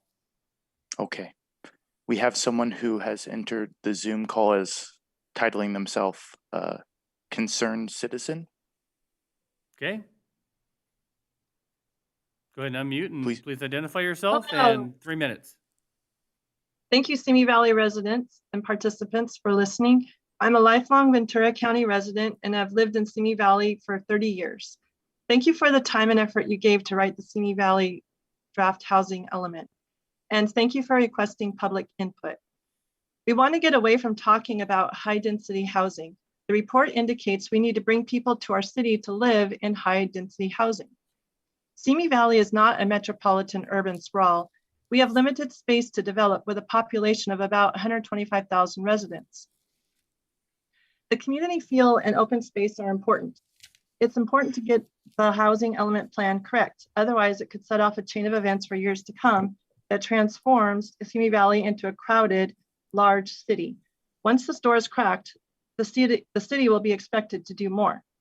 There are conflicts in this report with existing Simi Valley values of community, family, safety. There are increased traffic concerns, public safety concerns, and right-of-way concerns. People come to Simi Valley for the quality of life, open streets, people that have space. Why are we trying to disproportionately affect the population? We need to promote senior living, single parents with children, and family housing. In the Planning Commission report, the statistics show us that we are not attracting families with children. It attracts people that don't have children. Family living is not what you are offering. A family typically lives in a single housing unit. Families provide economic success.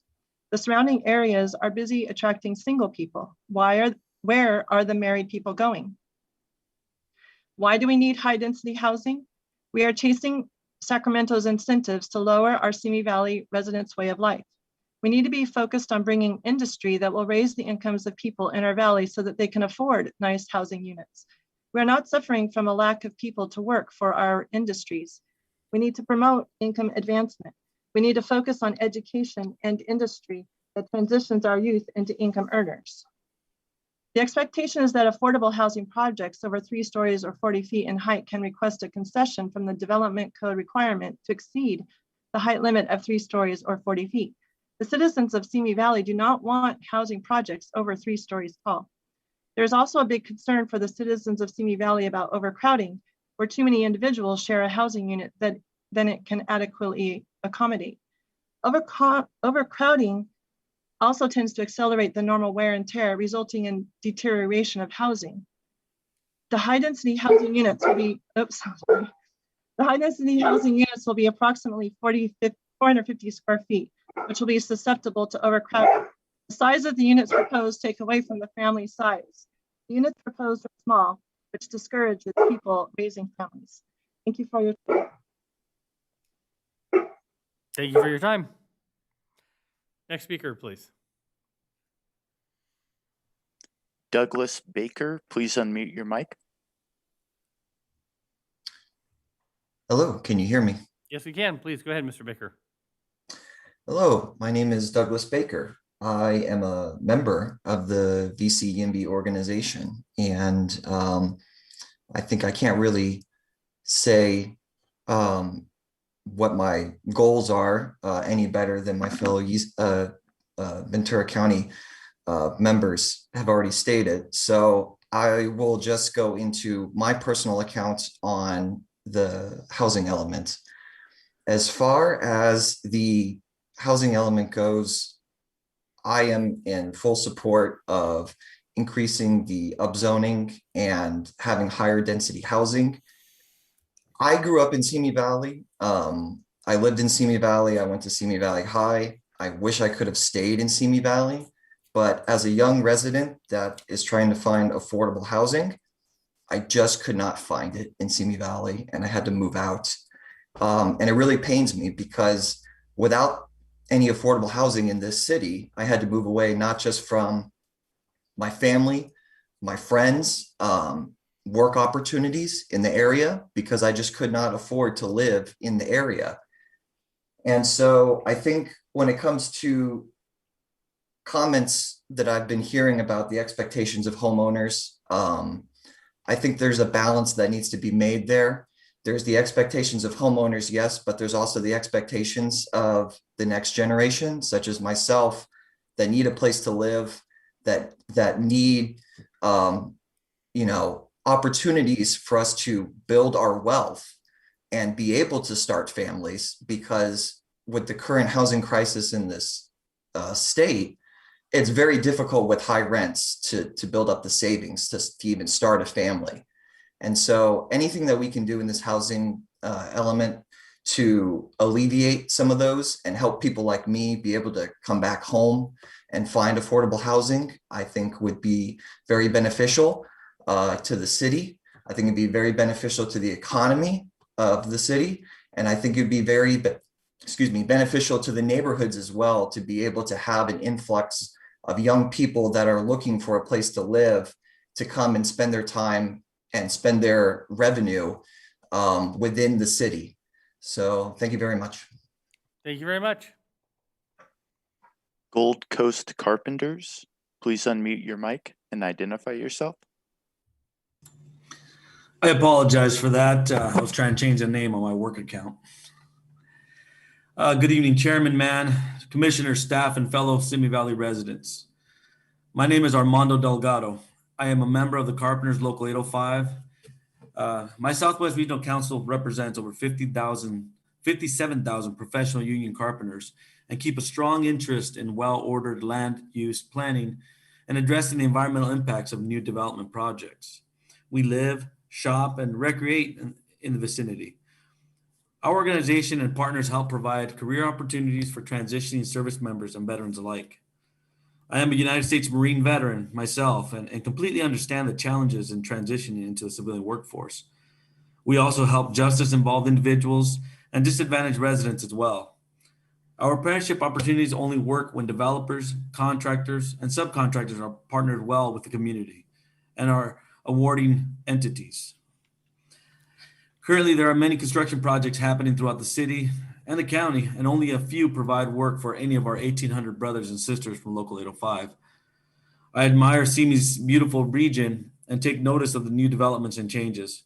I remember working on the town center, industrial buildings off of First Street, and getting my hands dirty on some residential projects in Simi. But most notable were all the freeway overpasses I worked on over the years. We can all see the changes and current construction happening in the area. Plus, one really has to appreciate eateries like the Green Acres Market. Construction is a large, vital industry in California, accounting for $107 billion in personal income just in 2020. However, it's a conflicted industry separated into two subsectors with strikingly different working conditions. A high wage, often non-residential, commercial, or industrial construction sector, and a low wage, often exploited construction in residential sector. Some studies tried to explain the underlying reasons for contracting subsectors and found that the structural features of the residential sector incentivized a race to the bottom, and employers are now governed by the operating principle to reduce labor costs through whatever means possible. A problem we frequently encounter is that no one wants to discuss the many ways, both legal and illegal, that employers in residential construction minimize their labor cost. Paying lower wages with minimal or no benefits. Construction surveys show that wages are more than 30% higher for commercial construction workers than for workers in the residential sector. It is rampant. Tons of residential contractors are misclassifying their workers. Strategies for illegally reducing labor costs also include health and safety requirements and devising ways to underpay workers' compensation and insurance premiums. The low wages and exploitative practices in the residential construction industry cause hardship for workers and their families. When workers do not earn enough money to meet their basic needs, they often turn to safety net programs, costing the public workers' compensation, Social Security, Medicare, and a bunch of government handout. Misclassification is rampant throughout not just California, but the entire nation. Skilled labor should be considered an investment rather than a cost. I'm going to need you to wrap it up, Mr. Delgado. I'm going to need you to wrap it up. You are past your 3 minutes, please. Will do. Thank you so much. And consider us an investment in growing, diversifying, upskilling California's workforce. You've heard the comments tonight, so please consider to have the staff find a solution to include the skilled and trained workforce language into our housing element update. It is vital in addressing the quality of life and economic strategies. Thank you. Thank you for your time and thank you for your service. Go ahead, next caller. Thank you. Pedro Toscano, please unmute your mic. Can you hear me? I can hear you fine, sir. Please go ahead. 3 minutes. Good evening, Planning Commissioner and staff. Thank you for the time, and thank you to everybody that took the time to address the housing element review and study. I have been overlooking it. I have been looking over it as the meeting has been in progress. One of the things that I wanted to just bring up is I didn't see many conversations before of any apprenticeship language or any military transitional programs or any female programs in the construction industry in the language of this review, this study. I am a journeyman in the carpenter union, and I have taken on the task with my union to direct young men and young women into this field.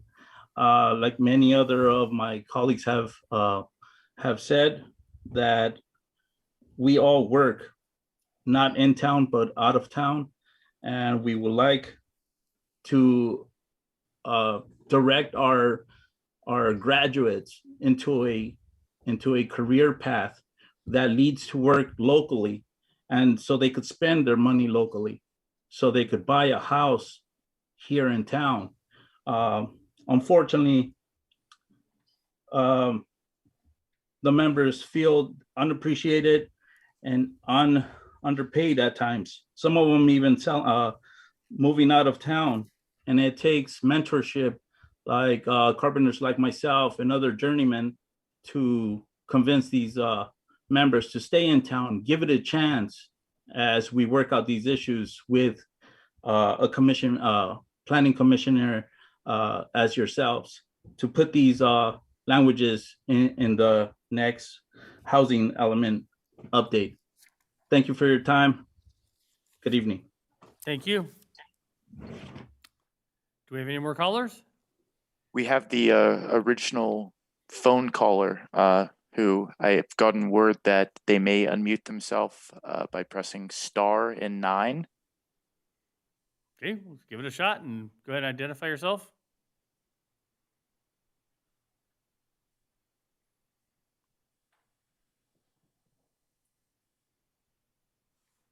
Still nothing?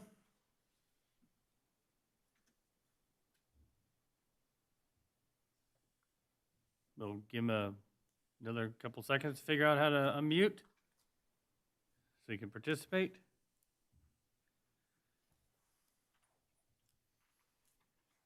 Okay, we're going to go ahead and move on, unfortunately. No other callers, no other comments? Any questions? No, Chairman. Sorry? No, Chairman. Okay, thank you Thank very you. much. Do any of the commissioners have any questions from staff regarding anything that was brought up during the presentation? I have. Or under public comments? I do have a question to staff. To the best of staff's knowledge, are there any cities or school districts in Ventura County that have local hire requirements? Yeah, that one of the common themes we heard tonight was this discussion, and what we use the term of prevailing wages. And typically, if a project has, a federal funding source, maybe through the Housing and Urban Development Department, those are the types of job projects that would require a prevailing wage to be paid to like these local carpenter comments that we heard here tonight. Sometimes we'd see that in the state of California also apply for certain public works projects. As far as schools or some of the other ones, I'm not specifically aware of. I don't know if Veronica can further elaborate on that question.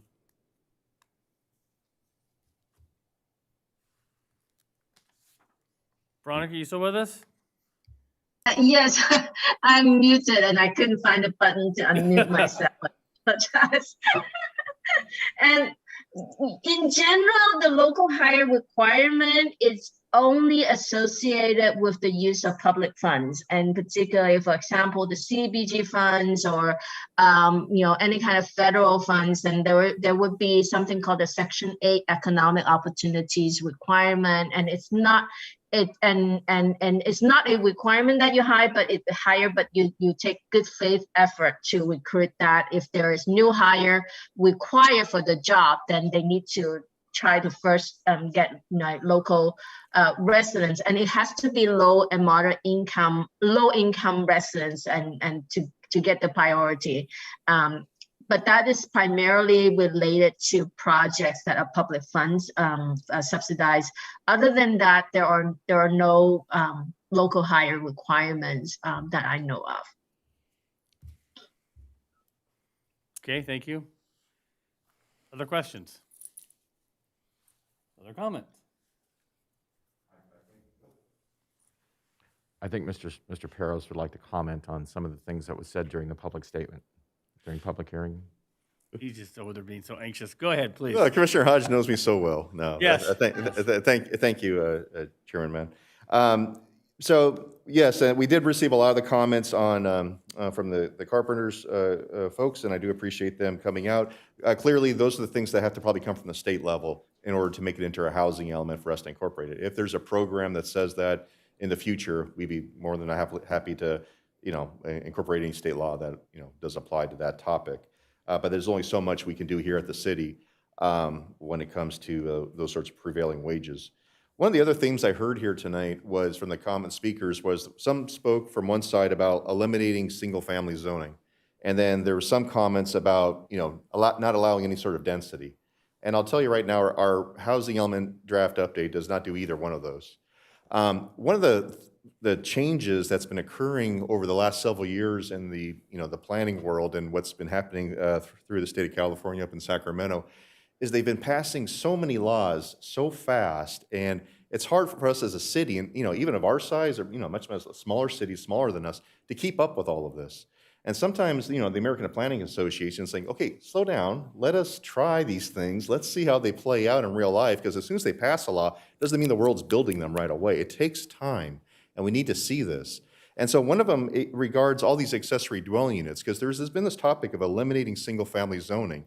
And one of the persons asked for more ADUs on one property. And what I want people to be aware of is on a single-family residential property, which Simi Valley is about 80 to 85% single-family homes when we look at it of all our housing units. The current rules, the housing rules, state that you can have a single-family residence on that property. You can also have an accessory dwelling unit with that single family, and then you can also have a junior accessory dwelling unit. That's today's rules. So in a sense, we've eliminated, single-family zoning just with all these ADU requirements, because this didn't exist until just very recently, till 2020, and even in 2018 when the first laws changed over. When I first started my planning career, it was very difficult to even get one ADU approved. You used to have a public hearing on it. Now we've eliminated all that. So in one sense, we don't need to eliminate single-family zoning. We've already done it in these ADUs. Just let us figure it out now, and let the market adjust to it, and let's streamline the process, encourage them. And then as far as no density comments at the other end of the spectrum there, I always say, remind folks, in all of our lives, we have different housing needs as we age. We live in our parents' house, maybe we go to college, maybe we live in a dorm, maybe you get your first apartment, maybe you get your first home, maybe you upgrade as your station in life changes to a bigger home. Maybe after a certain point, when all the kids leave the house, you're an empty nester, you want to downsize to another home. Maybe you go to a senior facility like a retirement village, a leisure village. Maybe you have to wind up in a residential care facility or a memory care at the very end of your life. So as you see, our community should represent that diversity of housing needs across the spectrum for all those stations of life that we go through as an individual. And to say we should only have one type of housing product isn't realistic. To have a healthy and economically vibrant city to address all our needs, we should have a diversity of housing types. One of the words I didn't hear tonight, but we were circling around it, was workforce housing. And as I've discussed, previously, the Planning Commission, the City Council, you've approved over 1 million square feet of industrial floor area, and hundreds of jobs potentially will wind up in all that new development. But where do those workers live? And that's the sort of balance that we're looking here in the city, that we want those workers that are going to work here locally to be able to live here locally and enjoy all our amenities locally. There was a few comments about open space and the changing nature of Simi Valley. And one thing I want to underscore, we didn't put up the general plan today, but we showed that one white map that had just a few colors on it. Most of the city, a third of the city, is open space of the 42 square miles, and that's not changing with this housing element update. All the scenery, all those undeveloped hillsides, that's all going to be there tomorrow and 8 years from now and in the future. We're not focusing on eliminating any open space areas. We are encouraging development on the valley floor, on arterials, on underutilized commercial areas, areas near transit, and of course, in all those single-family homes throughout the city for people to put ADUs. So again, it's a multi-pronged approach to accommodate housing, but really keeping the character of Simi Valley exactly the way it is, which is a very beautiful setting that has hopefully opportunities for everybody that wants to live here. I think that's probably the main things I wanted to cover tonight. A lot of the comments were similar, but I do think, again, some of them are very supportive of our draft housing element update. So other than that, I'd be happy to answer any questions if you may have them. For the benefit of the one caller that asked about wanting to put multiple ADUs on his property, so you can do one ADU, and a junior ADU is simply, it has to be attached to the main structure, correct? Correct. So a junior ADU is incorporated into the floor plan of the main house. It would have its own entrance, but it could share a bathroom, but it would have its own kitchen. So, I mean, it takes a little bit of work to make one, but in theory, you could have a junior ADU in addition to an accessory dwelling unit, which might be attached or detached from the main house, or perhaps somebody wants to convert their garage. So again, we're looking at being very flexible, because not every house is built the same way. Not every house has the same luxury of what you can do with it, but we're trying to find that they can try one of these multiple efforts to get something on their property We're not trying to shut anybody out. Okay, perfect. Commissioner Hodge. Mr. Peros, if you could address one quick issue. There was one of the speakers who made a comment about taking failing retail and turning it into housing. And I wanted to just sort of quickly address the housing element that if this housing element is approved by the state, then ultimately by the city, and then by the state, and becomes part of our general plan, this doesn't preclude property owners who have commercial retail zone property from making an application to the city to build a residential of various types. It could be mixed use, it could be a standalone residential property of various densities, correct? You're absolutely correct. All right, so the elephant in the room is the Simi Valley Town Center. What are we going to do with that? It's kind of an underutilized commercial area, but do we give up on it? It is a regional shopping center today, but that was its initial life span. Now maybe it's rebirth. It could be something else. Maybe not regional. Maybe more neighborhood commercial. We already have some Jefferson apartments or the Avalon apartments up there. Maybe there is another housing product that could be incorporated. That's just one example. But you're absolutely right. Any commercial property or any of these other areas on the map that weren't included with our discussion tonight, they can always file an application for a general plan amendment or a rezone if they think that their property was left out of this process and they want to be included to do housing. In any commercial zone today, people can do a single room, not any commercially planned development zone, you can do a single room occupancy project. That's the prevailing majority of the city is CPD zoning. But if somebody has that zoning, today you can do an SRO project on it. We're not, that's the only type of residential zoning development they can do through a CUP process today.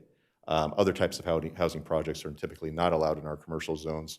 It may require either a rezoning or a general plan amendment. but that rezoning opportunity exists. Absolutely. And it's something that the city council can consider to do in the future. One other quick item in terms of the upzoning and to dispel any thought that this represents a cap on the amount of new units that may be built within this eight-year period of time. There are changing the zoning of various properties aside as an option. There are opportunities if a developer wants to include or can include affordable units. There are density bonuses that are available that would actually increase the number of units that could go on a particular property. Is that correct? That's correct. Okay. Yeah, so we have typically in our residential very high zoning, we allow for 20 to 35 units per acre density. Through the density bonus process, there's actually two that they could qualify to get it either almost up to 50 units per acre under our current, these current rules. So again, if somebody wants to build that type of housing, it's a little bit more intense. You probably need to do a podium or subterranean parking with the units on top to reach these numbers. But clearly, if the rules can't allow that, so that's would be allowable under today's development code. Thank you. Thank you. Any other questions? Okay, then I think as what we've done before, we just accept it. There's nothing to vote on, nothing to approve, because it's for informational purposes only, correct? Could I just make one quick comment? Oh, okay, fine now. I'm sorry. I just wanted to appreciate all the people who've commented through this whole process, from all different sides with many different things that I know that we've all taken to heart here, and I really appreciate that from community members, and also all the hard work that staff has put together to pull this thing together. I really appreciate that, so thank you. Nice comment, thank you. Yes, you can receive and file unless there's any objection. Okay, no objection. We'll go ahead and receive it and file it. And now we're going to be moving on to 11B. Does anybody want to take a quick 5-minute break, or are we going through? Do you have a consensus one way or the other? Okay. Staff ready? Okay. Then we're going to move on to 11B. Let me get my little script here. Okay, so this is the time and place set forth for, move close to my microphone, Time and place set forth for a public hearing on consideration of ZS745 to revise portions of Title IX and amendments to the West End Specific Plan, SPS 7, Amendment Number 29, SPS 2021-0001, and the Brandeis Bardeen Institute Specific Plan, SPS 9, Amendment Number 7, SPS 2021-0002, to modify regulations for operating alcoholic manufacturing facilities, breweries, microbreweries, wineries, and distilleries, and to provide options for on-site tasting and retail sales, and a determination that the amendments are exempt from the California Environmental Quality Act. That is a mouthful. Are there any ex parte communications to report? May we have an oral report on this matter by staff? Good evening, Chairman Mann, members of the Planning Commission. This is the proposed microbrewery ordinance, as we call it here in the office. This is just one of the ongoing development code amendments we've been working on over the years, including most recently the ADU ordinance, the beekeeping ordinance, and the SRO ordinance. And we have some ones coming up afterward, including outdoor dining, parking, objective development standards. So we continue to make changes to our development code. And tonight is, like I said, the microbrewery ordinance.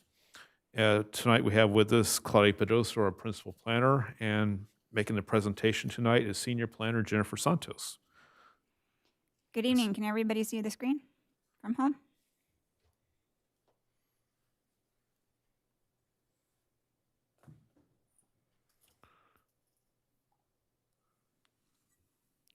I just want to confirm, can everybody see the screen? Yes, well, we can. Good evening, Planning Commission Chair and members of the Planning Commission. Staff is requesting the Planning Commission's review of ZS 745 that would revise portions of Title IX of the Simi Valley Municipal Code and amendments to the West End Specific Plan and the Brandeis Bardeen Institute Specific Plan to modify the regulations to allow operation of alcoholic beverage manufacturing facilities. These businesses typically include of breweries, microbreweries, wineries, and distilleries, and to provide options for product tasting and associated retail sales. Given the popularity of these types of businesses found in other jurisdictions that are located in typically industrial settings, on January of 2019, the City Council directed staff to research the possibilities of amending the municipal code to allow alcoholic beverage manufacturing facilities within the industrial areas of the city and obtain input from the neighborhood councils. Currently, the code does not allow these types of businesses in industrial zones and conditionally allows them in commercial areas. In June of 2019, staff presented to the neighborhood councils, and all 4 neighborhood councils favored the approval of the amendments with the following recommendations: to consider expanding within the commercial areas more and decrease or eliminate a required 250-foot separation from sensitive areas, which typically include residential areas, schools, and churches. Staff researched different cities within Ventura County and others outside the county, and determined that these businesses are primarily located in industrial areas, in business parks, and some commercial areas. These types of facilities, manufacturing facilities, provide product tasting and retail sales with associated events such as wine pairings, food trucks, music, and occasional weddings and other events. Upon conducting the research, it was found that many of these facilities are located in industrial zones to provide ample space for the related alcoholic beverage manufacturing equipment, and to provide on-site they provide on-site product tastings. Industrial buildings typically provide a taller overhead clearance and ample room for the product storage. Therefore, in order to allow alcoholic beverage manufacturing facilities, the municipal code would be amended to include the following. Include a category for alcoholic beverage manufacturing for breweries, microbreweries, and distilleries, and also wineries. Establish conditional use permit standards for these facilities within commercial and industrial zones that provide product tasting and associated sales. Establish parking standards and create standards for these facilities. The next slides will show will show pictures of existing facilities and their layout. This one is an existing microbrewery that shows a food truck and an outside tasting and eating area, and the interior layout that shows the equipment in the back here.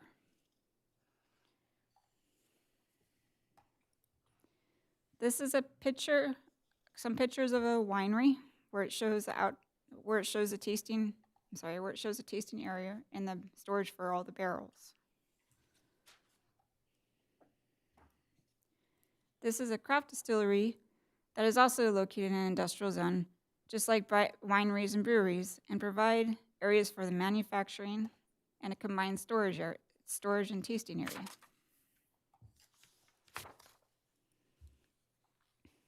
This table provides a summary of some of the different cities that were surveyed.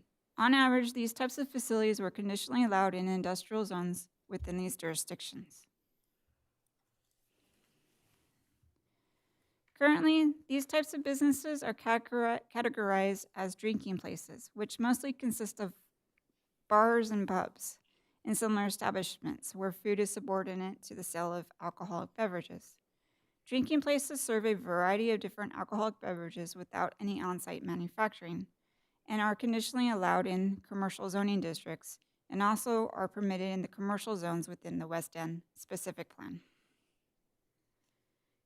However, drinking places are not allowed in industrial zones. The industrial areas that are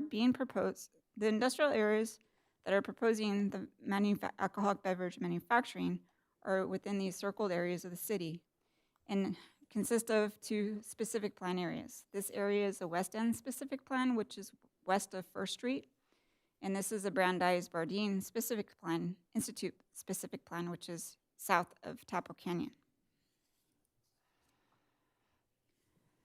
This table shows the proposed areas that would permit or conditionally permit these facilities.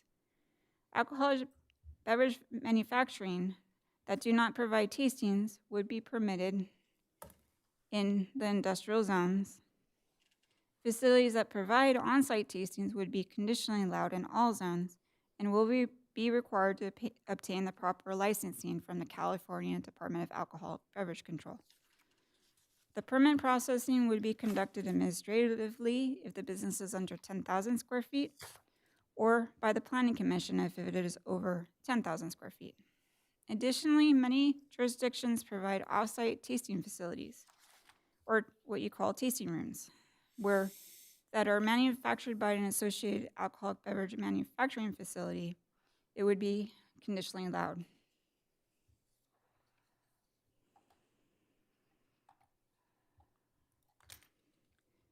This table provides a comparison of different parking standards within the different jurisdictions. Most cities differentiate the parking requirements based on the activity areas, such as manufacturing area, storage area, office space, the tasting and retail area. These numbers account for employee parking as well as customer parking. Some jurisdictions allow parking reductions or restrict the size and hours to accommodate on-site parking to allow enough parking for the retail in the restaurant retail nature of the tasting area. To alleviate potential issues with some parking for alcoholic beverage manufacturing business, it would be required to have non-overlapping hours of operation with adjoining businesses to accommodate the increased parking demand of the tasting areas. The recommended shown parking requirements would be more in line with the city of Temecula. Temecula's parking requirements are specific to the use, separating manufacturing, storage, and the tasting and retail areas.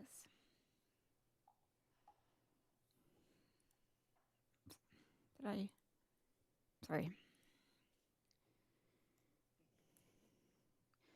This would be allowed to provide one space for 500 square feet for the manufacturing and one space for 250 square feet for the tasting and eating areas. No parking if the outdoor area doesn't exceed 25% of the gross floor area of the indoor tasting area.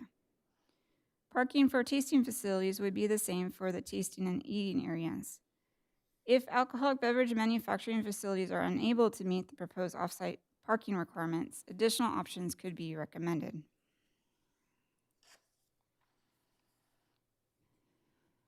With the parking standards, it could be recommended to provide alternative parking options.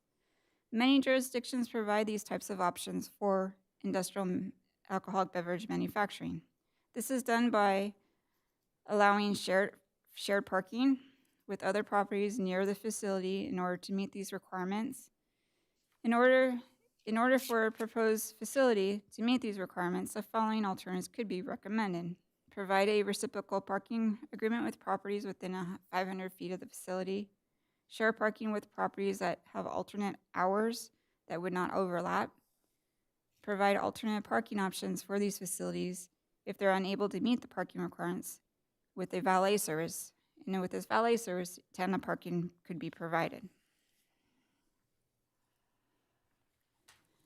Specific standards would also be incorporated by adding a new section, which would be 9-44.085. This section would include specific information regarding the retail sales, on-site alcohol tasting sales, and equipment and storage requirements. Additionally, compliance would be required with ABC licensing and associated events such as food tours, specialty dinners, and occasional events that have entertainment. Amendments to the West End specific plan are also being recommended to include the same two categories for alcoholic beverage manufacturing that would consist of facilities that would not have wine tastings or retail, and for the facilities that would have tastings with incidental retail services.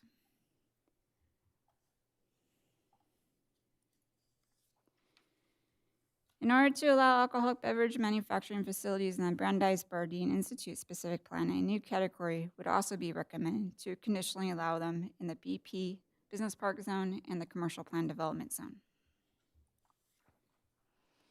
It is recommended that the Plan Commission recommend to the City Council approval of ZS 745 and the specific plans amendments. We are available for any questions. This concludes our presentation. Thank you very much. Do any commissioners have any questions of staff at the present time? I actually do.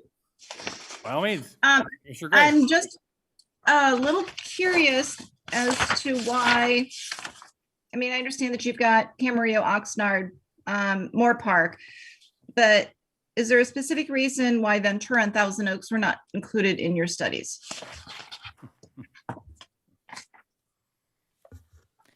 Commissioner Gray, thank you for your question. We actually did look into Ventura and Thousand Oaks, and either Thousand Oaks doesn't really have, they're in the process of working on that, and Ventura had very kind of very comprehensive, very like a lot of requirements that it would have been kind of harder to put on a table. So we kind of went with the ones that kind of match better, or were more consistent with what other cities are doing. But we did look into those ones as well. Okay, so out of curiosity, and I don't want to make it sound like I'm putting you on the spot, but I know that like in Ventura, the breweries and the wineries, that they've got, Ventura has specific large portions of public parking. Is that possibly one of the reasons? Because a lot of those places don't have their actual independent parking lots, is that they're depending on those public parking spots in order to be able to provide. And a lot of those places don't even have parking lots. Yes, a lot of the cities that we surveyed, we tried to provide a comparison of where we could analyze the parking and the layout of the type of facility. Okay, great, thanks. Commissioner Hodge? Yes, thank you.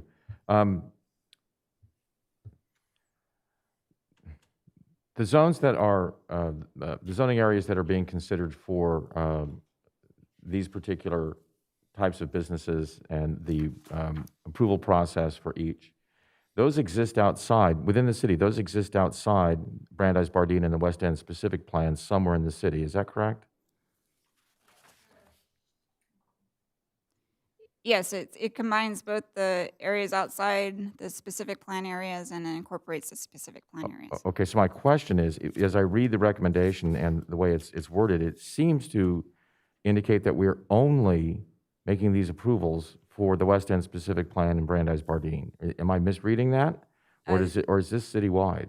The citywide one is DS 745, it includes all the areas and the specific plan areas.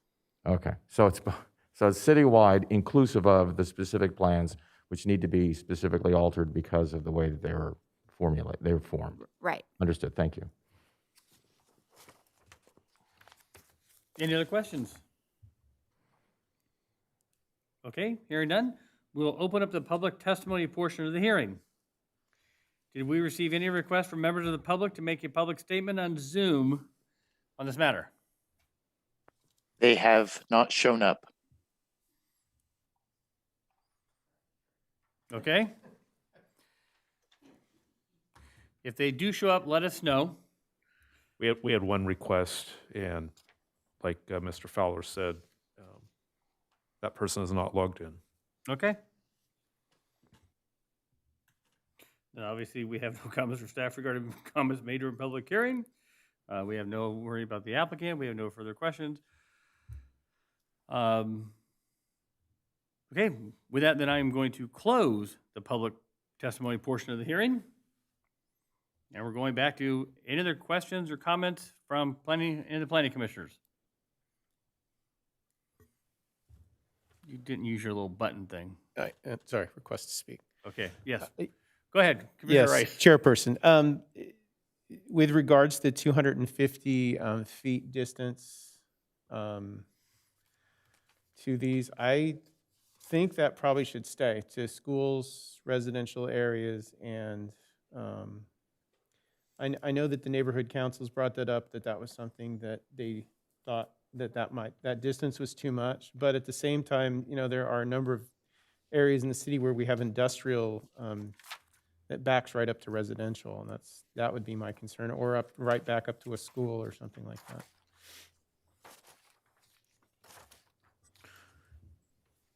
That's my only comment. I concur with that thought. Can I make a comment on being on that neighborhood council at the time that was brought up? Sure. My recollection, and I know that this was from 2019, but my recollection was that this was not in regard to the citywide, but the industrial park areas, not citywide.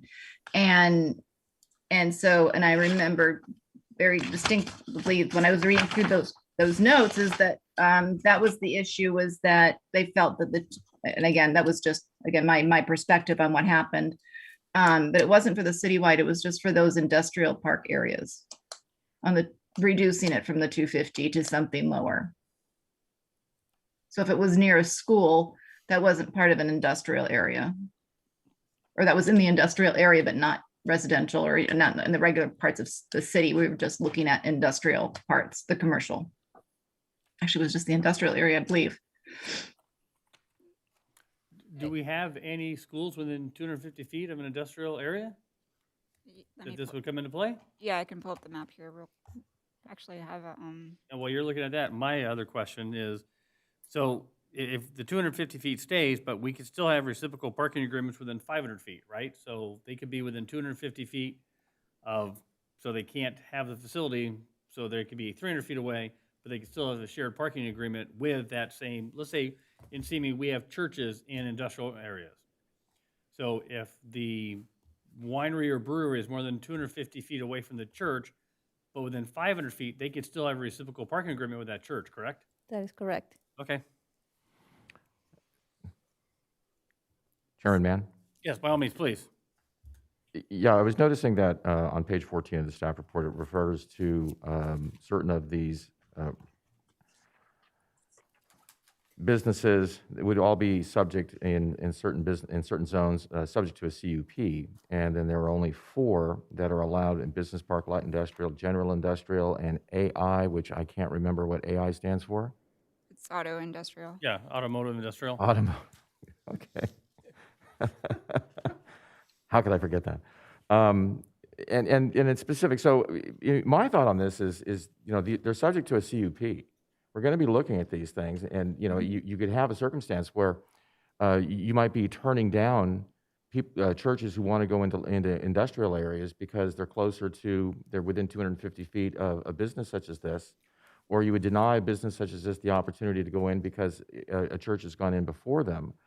There are a number of these businesses that I'm aware of that are they're within a football field of residential, and that would include, there's a business called Von Foss up in Ventura on Main Street. There's a business called Cutler's in Santa Barbara that is in a redeveloped area that's very close to to residential areas in a very mixed sort of zone. And I think that they get along wonderfully.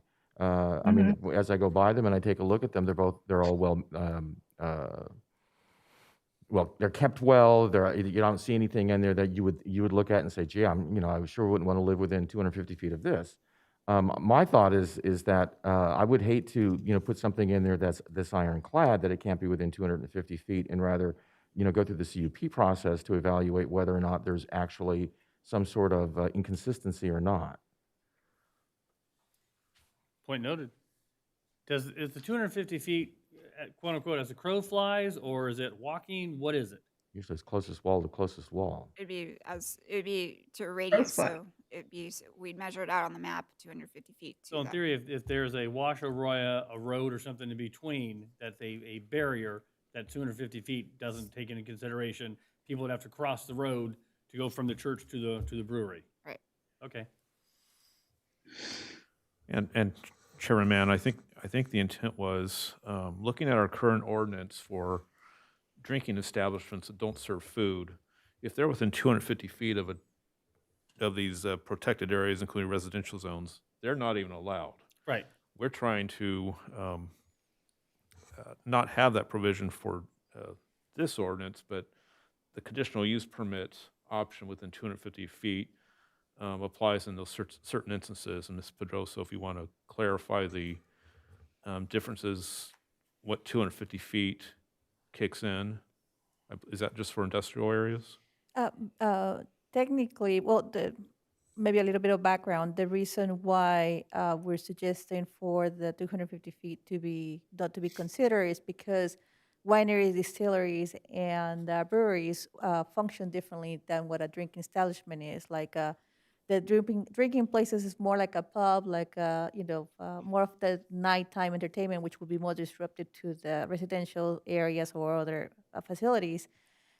Usually wineries and distilleries, these type of facilities, they only serve their own product. They cannot serve, it's not like you're going to a bar, you can get different drinks, you just, they only the product they produce that you can taste. And also they have different hours of operation, usually a more daytime, they're not really the nighttime. So that's one of the reasons why we were in support of this recommendation when the neighborhood council brought it up. And in addition to that, basically the differentiation that we have between the two types of processes, if you don't have any tasting, then it's a permitted use because you don't have anybody, customers going to taste. If you are having tasting, then you need a conditional use permit. And right now we're anticipating it will be as an administrative hearing. However, the director will have the opportunity, or the director can always push it up to planning commission if we felt like it needed to be reviewed by the commission. So you still have steps along the way that could make it secure. But most of the times, these facilities, like I said, they don't have the nightlife concern that you have from drinking places, and that's why we wanted to take it separated, and that's why we're in support of the neighborhood council recommendation. Okay. No, you're not. That says I am. Oh, you are. Okay. Go ahead. So I think where I was going with this is that if they served, or if they had a tasting room or, serve food or something like that, that's where I'm going with this. If it's just a pure, distillery or brewery, but if they don't have tasting room, I don't know that that matters for a school or a church or even a residential area. One of my concerns on the 250 feet is, let's just take on the south side of Easy Street. Actually, take it back. It would be, on the south side of Easy Street, you have houses directly behind that across the wash, the Arroyo Flood Control Channel, whatever you want to call it. Is that 250 feet or more? Would somebody be prevented from being on the south side of Easy Street because of the proximity across the wash, a natural barrier, to the houses that were known as the Greek tract? Aristotle is the street name, I think. Hypothetically, yes. Okay. I think the 250 feet in some cases in that matter, would be excessive, because you have a natural barrier, whether it be a big street, main street. In this case, it's a wash, so you would eliminate all those houses or all those commercial buildings on the south side of Easy Street. Right, and and in other jurisdictions too, these facilities are also located in like commercial shopping centers, which are adjacent to residential areas too. And these jurisdictions don't have a limitation on the distance requirement. So that's another thing to think about. Like if a facility wants to locate in a shopping center, you're surrounded by residential. Right. That could be an issue where they can find a location. Okay. I'm not sure I caught all of that. I apologize. I think it's just mask, issue.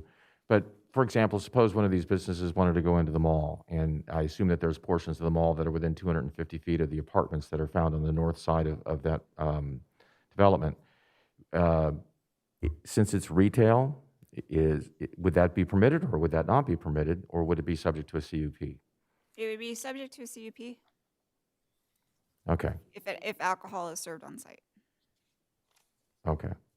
You see, I'm pretty okay with evaluating these things and taking the total look at the circumstances without some hard and fast rule about 250 feet, because there, as Chairman Mann said, there could be a lot of things in between which separate them, such as inconsistent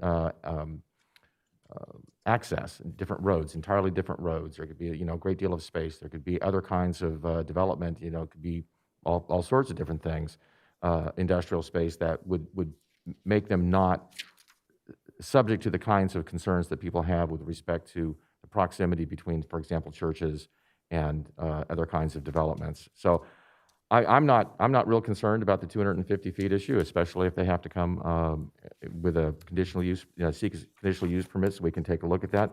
There are some zones where it's permitted, and if it's permitted, I take it it's permitted subject to the 250 currently, the way this is designed.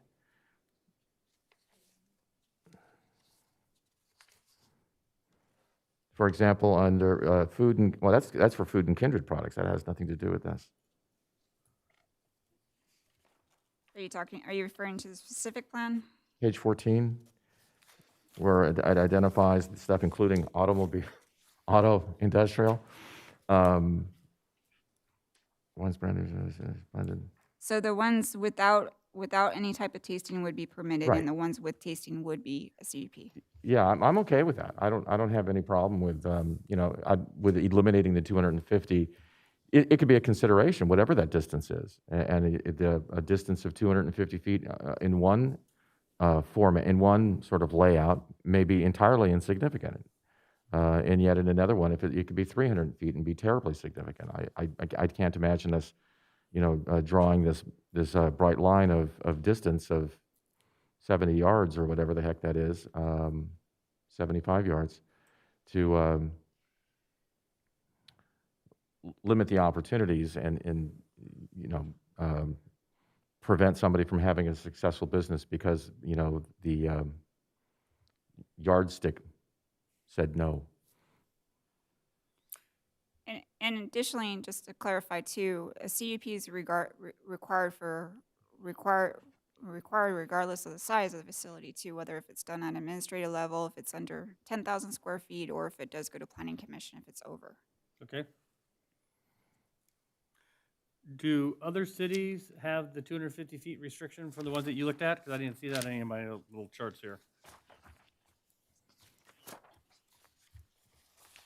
It says conditional use permit, special permit, design review, but do any of them have a 250-foot restriction? We did not find that in our research. It was not called out. Okay. And by the way, I like the Temecula plan for parking. Other than Ventura having evidently some different requirements, were they concerning parking, or what were they concerning that they were eliminated from the matrix thing? The matrix. The city of Ventura, you said that they had different requirements, so they weren't in consideration? Is we were trying, like I said, we were trying to look for the similarities, and that one had the breakdown for the parking was very different, and it went from like a very restrictive to maybe just a director's decision. So we kind of gathered the ones. I mean, otherwise you have a lot of paperwork if you give you everything that we research other areas as well. So we just give you like the ones that have the most relevant ones. And just for clarification, Thousand Oaks has nothing similar to what we're trying to do now, correct? They have it just recently as part of a specific plan for the Thousand Oaks Boulevard. Okay. But they haven't really they don't have as much. It's treated more like a drinking place, like what we have here.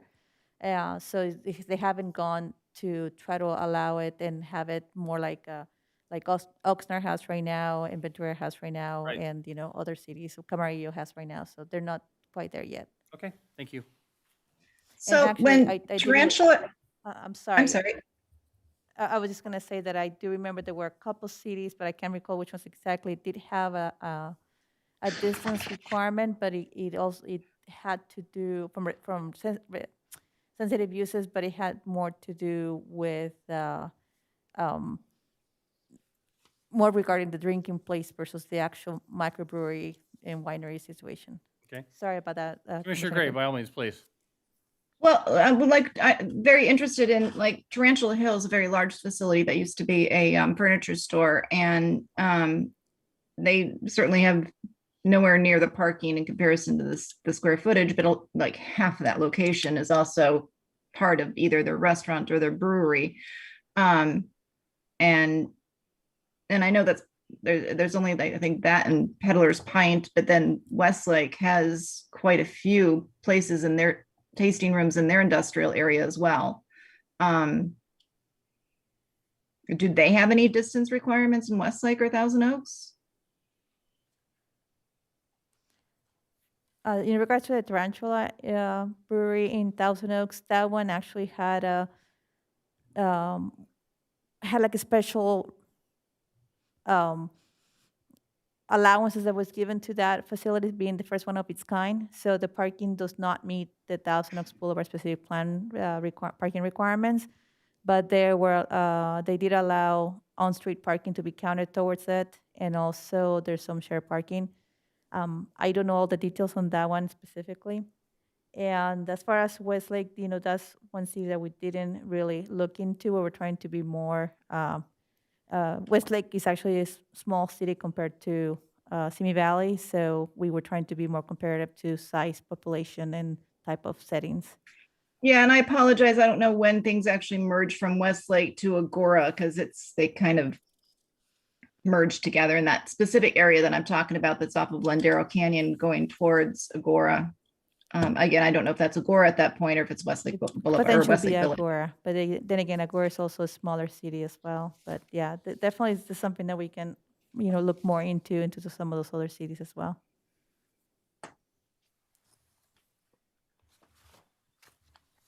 Other questions? Oh, sorry, Commissioner Rice. Oh, am I still in queue? Sorry. I apologize, but I do see the logic of your point about the Arroyo, or actually like Industrial Street, how you have one side that backs up to residential, but on the other side of the street, the south side of the street, which was probably still 250 feet, that would be a different, entirely different situation. So, something to think about. Commissioner Hodge? Well, I've said it before. By the way, really good staff report. I love the way it was laid out, the logic, the research, the considerations, the completeness of it. Pat yourselves in the back. Nice, really nice job. I like the Temecula parking thing. I do think that we should give ourselves credit for being able to evaluate whether or not a business, because of its proximity to other uses, is consistent. CUP is required for all of them. I'd like to take the 250 hard requirement out. You could put in there, consideration, a consideration regarding evaluating, conditional use permits, is proximity to other uses, of course, but that's something which is included within our evaluation program at all times. So I'm prepared to say, take out the distance issue, use the Temecula parking, and approve the recommendation as it stands. Okay. I am okay with the Temecula parking as well. Okay. Commissioner Tolson? I like the way it's presented. Let's go ahead and eliminate the distance and go with the Temecula parking. Commissioner Gray? I think I am in agreement. Okay, last but not least. I think that the city can come up with, I'm going back to my 2019 when I was neighborhood council and again, trying to remember those arguments, but I remember most people were saying, let's either reduce it. It doesn't have the same impact. The hours of operation, a lot of these places, they're closed by 6 or 8 o'clock at night, except for on the weekends. They're not like, a lot of them aren't operating in restaurant or nowhere near any bar hours. And they definitely do have shorter hours than any other restaurant or any facility. So I think that we can have the city work around with a conditional use permit on that. Okay, nobody else is asking to speak. I am good with the Temecula parking, and obviously, since I was one of the ones that questioned the 250 feet, I think that common sense will dictate with the city to go ahead and approve it under their own jurisdiction. So, with that, may I please have a reading of the resolution?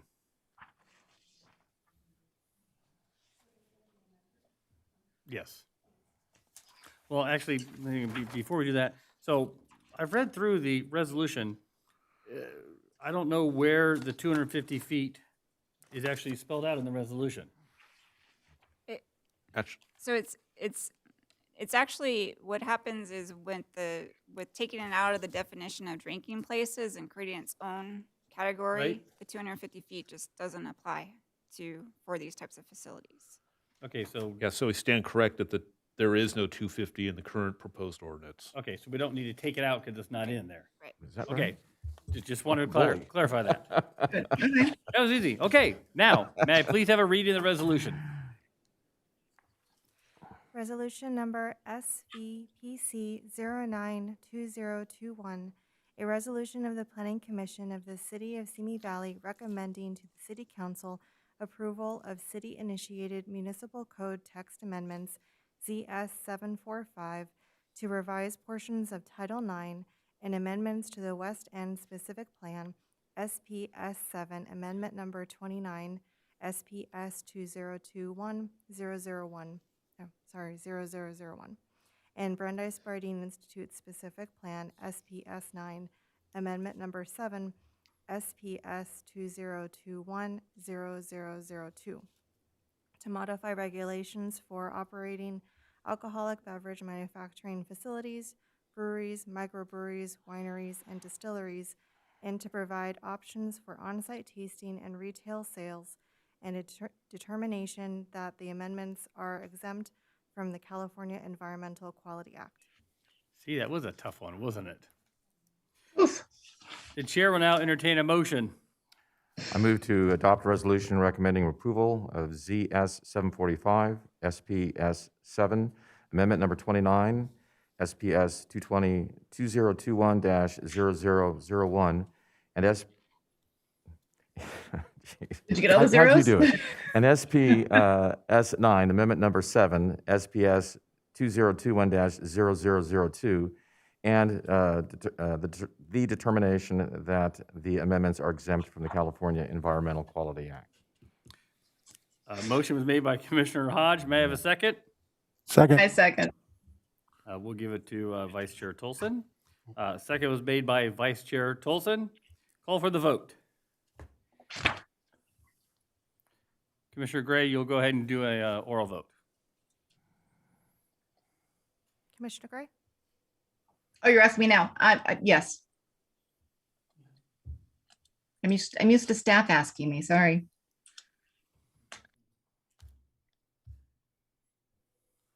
Motion passes 5-0. There's no appeal period for the zoning text amendment, and the item will proceed to the City Council with the Planning Commission's recommendation. That is it for that one. Congratulations, staff. Great job. Great presentation. Great job. Thank you. Okay, we get to new business. Oral communications and reports. Are there any items from staff? Oral communication and reports. Yes, Chairman and members of the commission, our next scheduled meeting is June 23rd. At this point, we don't think we have any items, so you'll be notified if the meeting's going to be canceled. That's all I have. Do any planning commissioners have any comments, commission, or reports? I just like to say it's great to see you guys all again. It's Yes. It's been so long. It's just great. And Stratus, good to see you. You know, I'm actually kind of glad that I couldn't log on today, so I had to come on down. And I have to admit, this is the first time I've worn this suit since March of 2020, and I was thrilled that it fit. One of these days, we'll get Commissioner Gray in here with her box of donuts that she still owes us, but that's okay. Mobile home. I actually did not realize that it was supposed to be an in-person all-party tonight, so I do apologize. Actually, it wasn't. Just Commissioner Hodge couldn't get logged in, so he just came on down. So, but you. Although I do want to say, anybody that has Apple, what is it, Apple TV? There's a series on different types of housing that is absolutely remarkable, and one of them was this woman and making bamboo houses. Things that, you know, bamboo that had not even been growing 5 years ago, making these gorgeous homes. Other places that are making 3D affordable housing for people in Mexico with it's 3D printed concrete that's very complex because they have to take into consideration the humidity and whatever else. And it's just a really wonderful series if you get a chance to watch it. Well, thank you very much. Mobile home rent mediation board. No items tonight. Tree advisory board. No items tonight. Thank you. This concludes the meeting of June 3rd. Next scheduled meeting is June 23rd, which evidently we may or may not have. Stay tuned to your computers. This meeting is hereby adjourned.